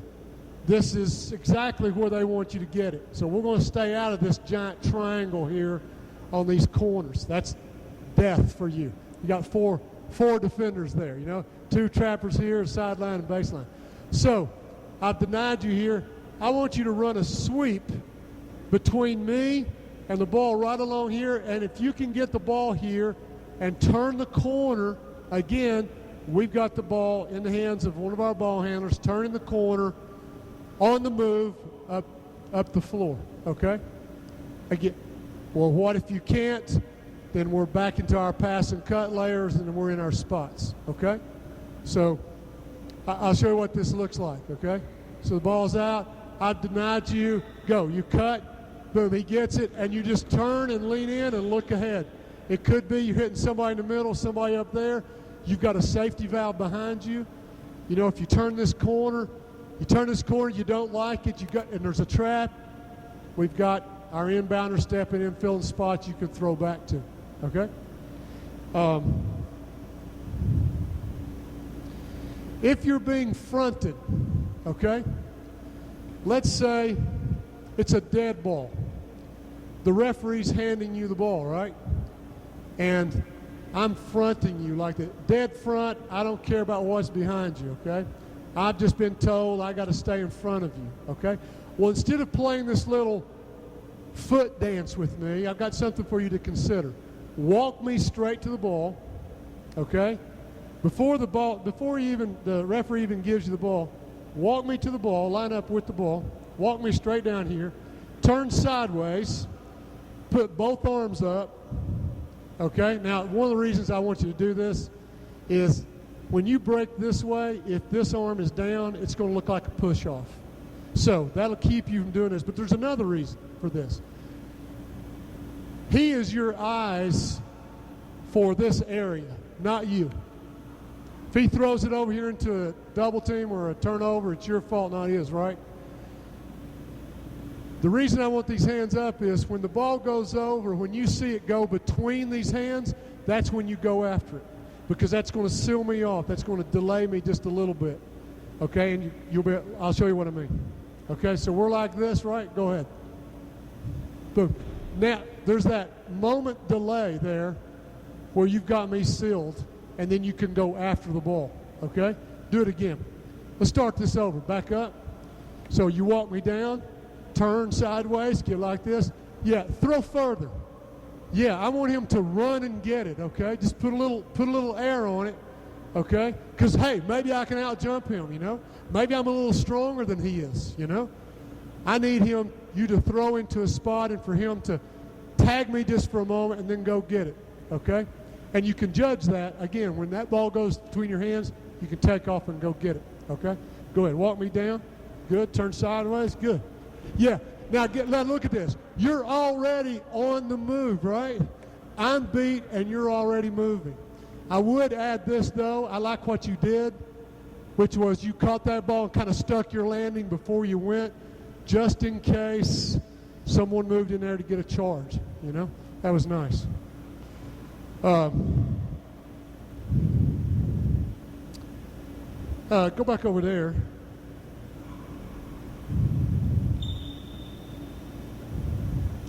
The next tactic I'd like you to consider is just use a teammate.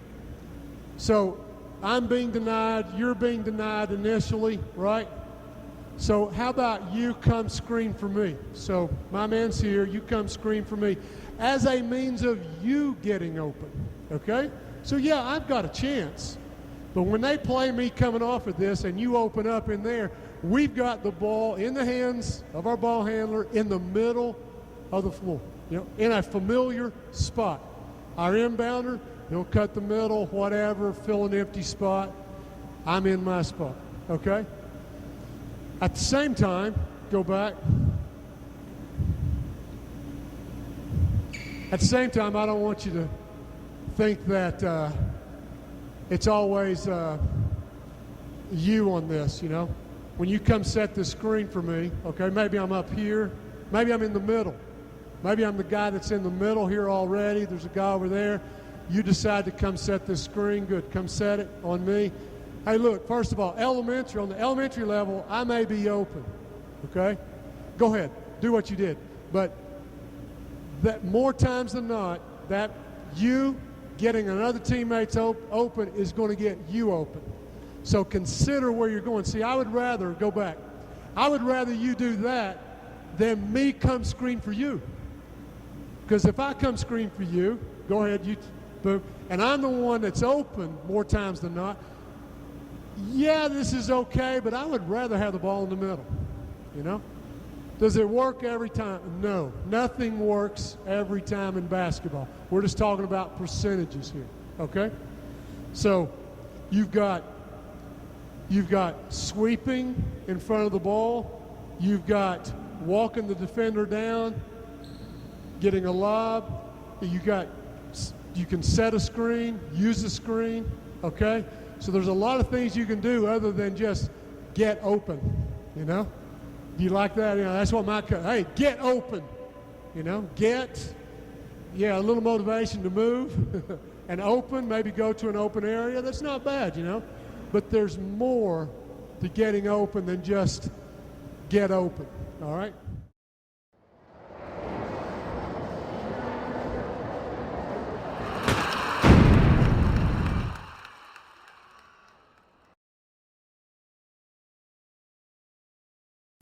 Full court trips is a great way to practice several things at one time, not the least of which is conditioning. If you're going to condition, then why not get more repetitions with your offense and more time with your players handling the ball? It's possible to teach the read and react with full court trips rather than on the half court. I'm assuming that your players have acquired the two-player read and react habits and you're ready to tie it all together. The first trip, the players must score with a give-and-go layup.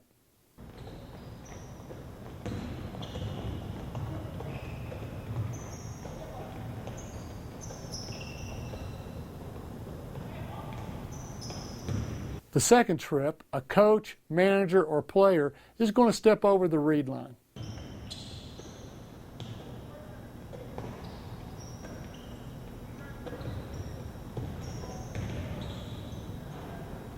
The third trip, someone will post up either straight out of transition or after a pass and cut. We feed the post and score off a Laker cut. The fourth trip, we pass and cut a little and score with a dribble at layup.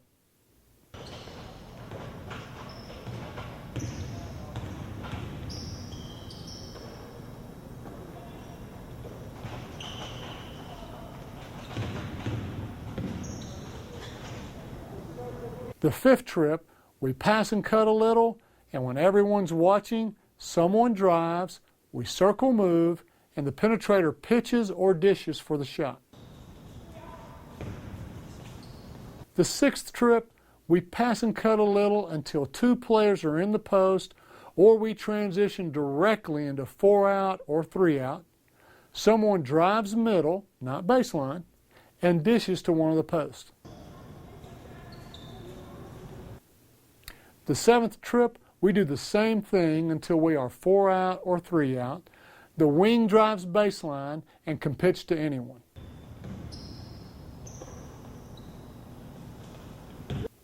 Now, we could continue adding layers or reviewing the layers that we already know. We can call for several actions in one trip and designate the layer that scores. You can have a shell defense participating so that you get reps for your defense. There's all kinds of variations, so don't limit yourself. As an example, if you want to work on offensive rebounding, then never let them transition until they've made the shot. Now let's add the previous layers.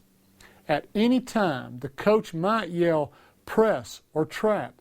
This means that whoever has the ball must stop where they are and make a pass to the middle, dribble at a teammate and pass to the middle, or pass and cut to the middle. They beat the press and continue with their trips. A complete full court progression would look like this.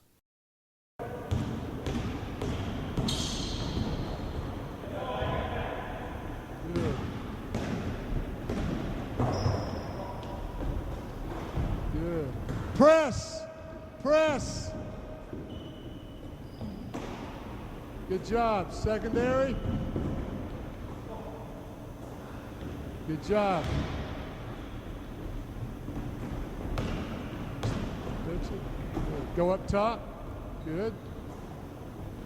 Not open. Good.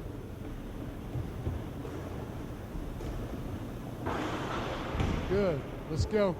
We're going to score on pass and cut. Pass and cut a few times. Cut the lane. Good. Pass, cut, fill. Pass and cut. Pass and cut a little bit. Good.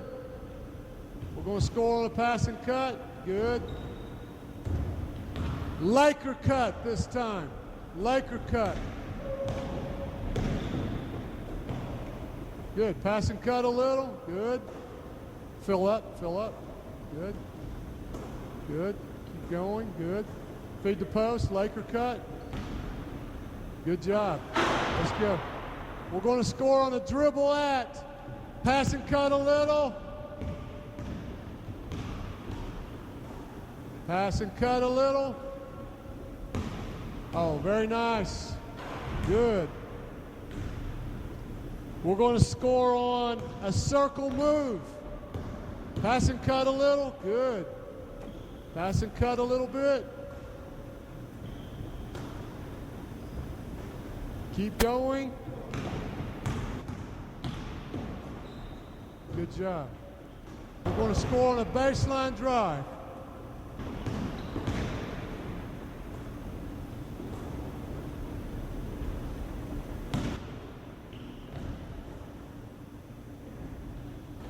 Nice, let's go. All right, pin and skip. Good cut, Matt. Good, good cut. Fill back out. Fill up, fill up, fill up, fill up. Good job.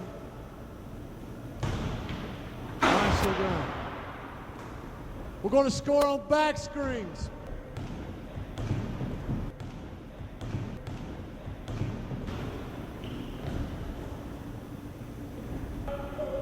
Good. Get it out, let's go.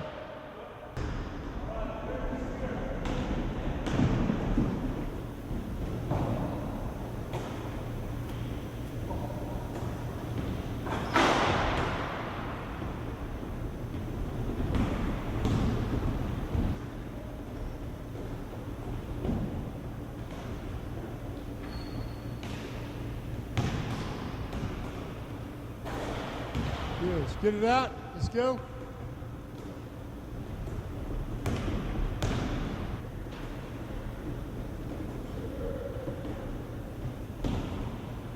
Good. Transition. Press.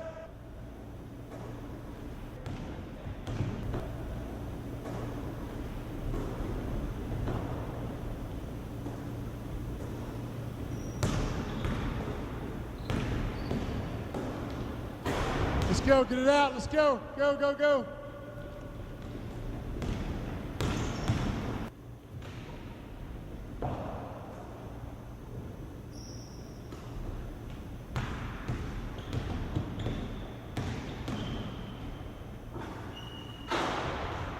Very good.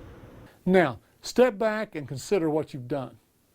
In your players' minds, and more importantly, ingrained in their habits of play, is offense as a whole. Instead of a collection of stuff that you hope you've covered and you hope that they can apply when the time is right, you've now tied everything that could happen into accountable, repeatable, habitual reads and reactions. Now you can let the dogs hunt while you turn your attention to the bigger things that might give you the extra edge to win.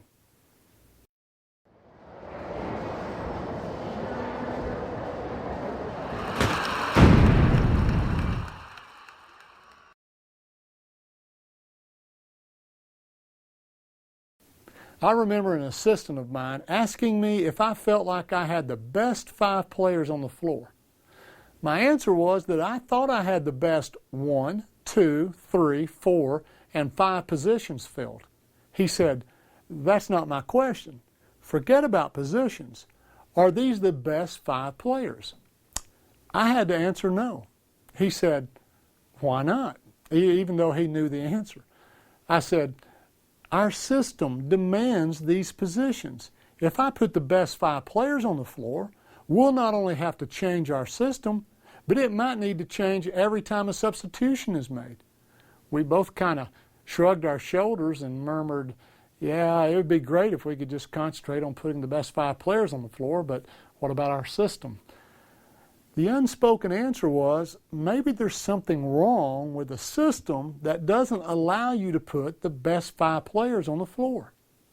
The read and react makes it possible for you to put the best 5 players on the floor at any given time.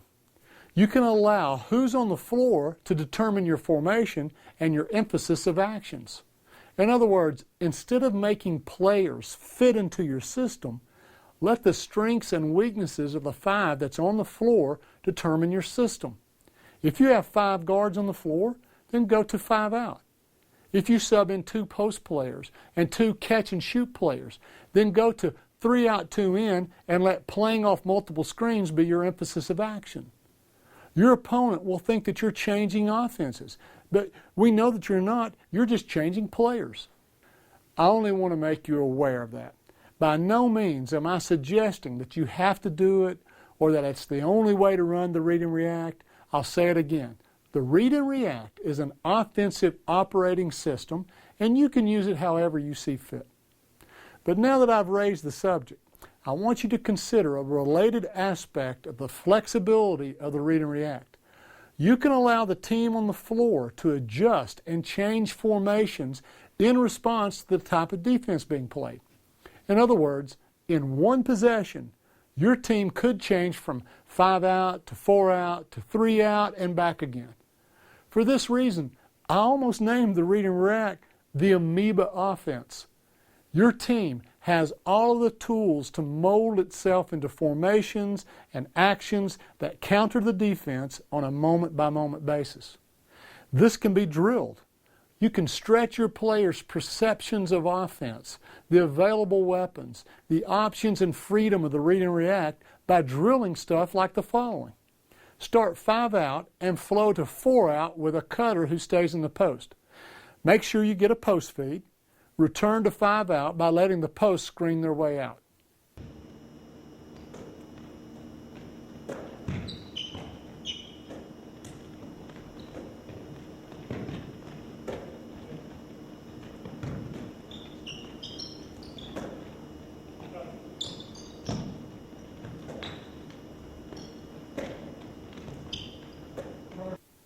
Start 5 out. Pass and cut. Send someone into the post with a dribble at. Feed the post. Return to 5 out by screening your way out.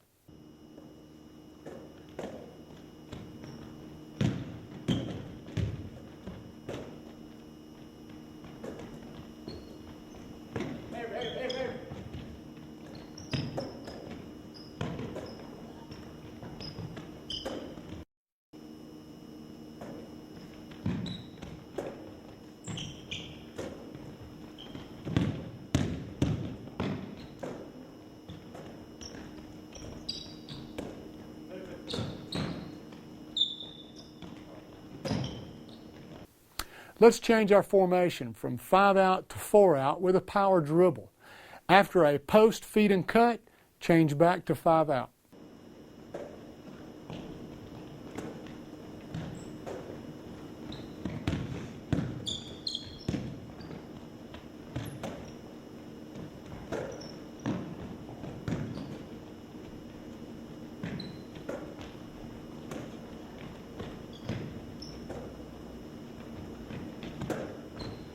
From a 5 out formation, penetrate and pitch into a 4 out formation.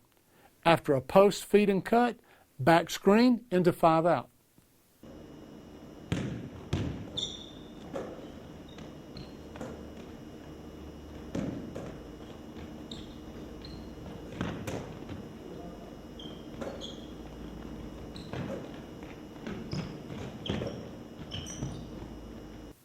Change your formation with a pin and skip, then return to 5 out.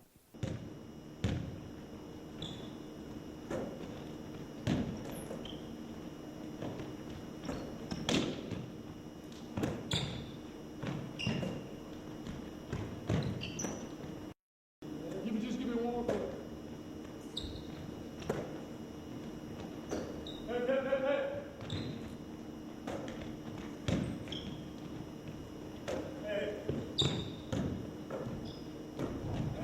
I want the following formations: 5 out to 4 out to 3 out, and then go backwards from 3 out to 4 out to 5 out. Just make sure it's part of your natural actions.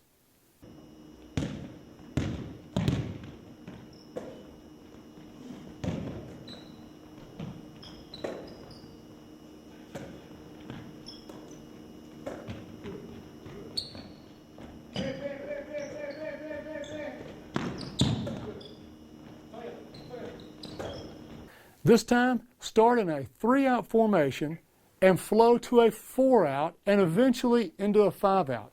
Somehow, mix in a reverse dribble ball screen to accomplish some of this.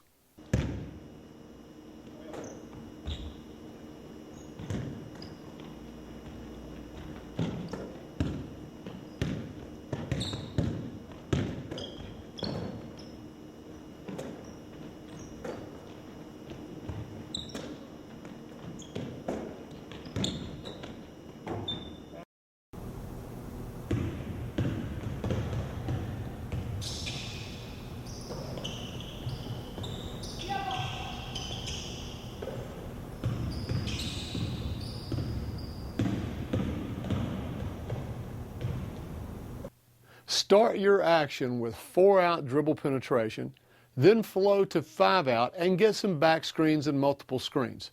Somehow, go back to 4 out and then use a pin and skip to finish in a 3 out. Good rebounding positions.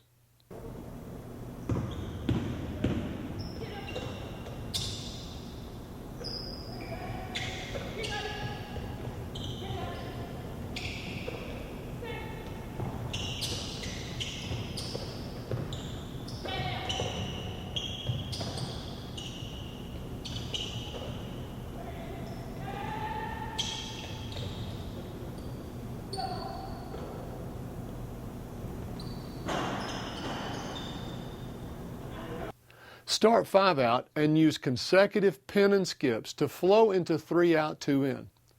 Use a reverse dribble to change back to 5 out and then score on anything you want after that.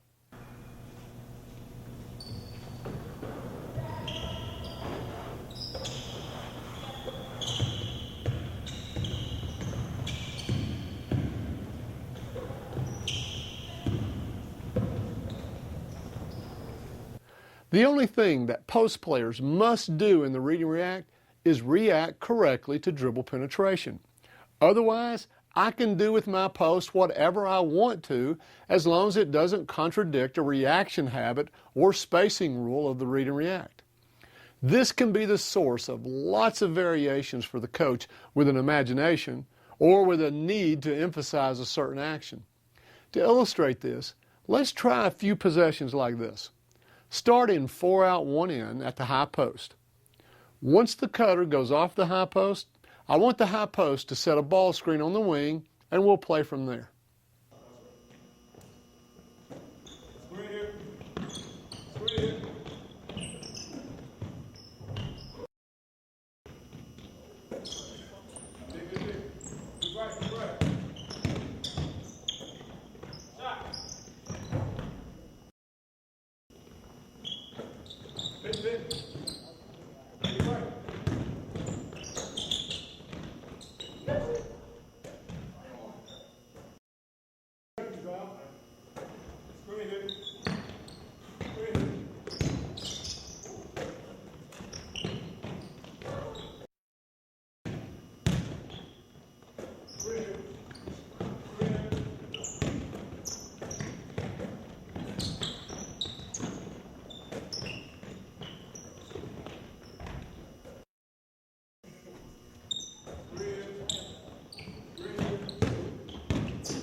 So, there it is.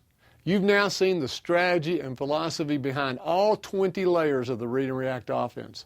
But ideas are only ideas until you put them into action. With that said, here are some action steps that you can take to begin moving forward in the read and react. Change the way you think about practice. The read and react is not the kind of offense that you can drill for 20 minutes each day and be successful. It's predicated on habits and instant reactions. So, with as much creativity as you can muster, integrate the read and react into as many aspects of your practice as possible. Use the reaction drills to their fullest potential.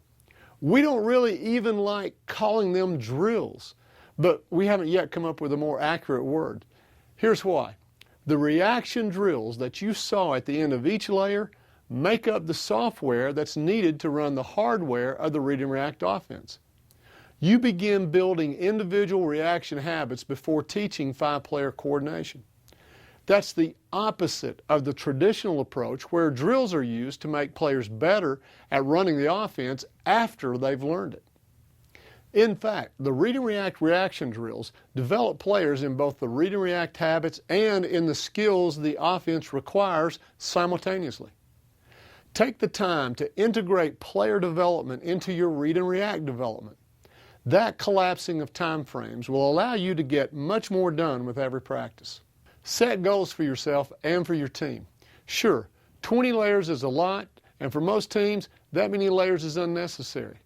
There are some high-level read and react teams operating on only 8 layers. And there are some highly successful youth teams utilizing just 3 or 4. Tailor the system to your needs. Think through the season, then establish how many layers and which ones your team can master. If it's only 6, then draw up a plan to implement those 6. If it's all 20, then work on integrating all 20. Remember, success in the read and react is much more about how well you can run the layers rather than how many you can run. It's better that your players can run 4 layers in their sleep than intellectually know 12 without them being habits. Many coaches make the mistake of adding too many layers too quickly. After you've set your goals, hold players accountable for the habits they are developing. For example, if you believe you've adequately trained pass and cut, then have consequences in place for when a player passes and doesn't cut, regardless of who that player is. As far as I'm concerned, if a player fails to cut or perform any other habit that we've drilled long enough, then he can rest next to me on the bench. It has to be that kind of mentality. You wouldn't leave your players on the court if they didn't make the flex cut or if they didn't know the play that you'd drawn up. The read and react habit should be even more adamantly enforced. Failure to perform the habits effectively shuts down the offense, and I can't have a player on the floor who shuts down my offense. Period. And I promise you this, if you're that severe with your consequences and your players want playing time, they'll get the message really quickly that knowing the offense is their key to getting in the game. Now, I've talked with enough coaches to know that dropping their current offense to implement the read and react is a tough step. And following these action steps can seem like a daunting task. But look at it this way. You're going to put an offense in this season one way or another, and you're going to spend valuable time in practice teaching that offense. Why shouldn't it be an offense that can attack any defense with any type of formation? Why shouldn't it be an offense that can grow and evolve with your program and your players? Why shouldn't it be an offense that can ease communication between players and coaches? Why shouldn't it be an offense that teaches players how to play, not how to run plays? There's only one offense that fits this criteria, and it's the read and react. But you're not on your own. There's a network of thousands of read and react coaches, and we've created resources through our website to answer your questions and support you through every step of the process. So,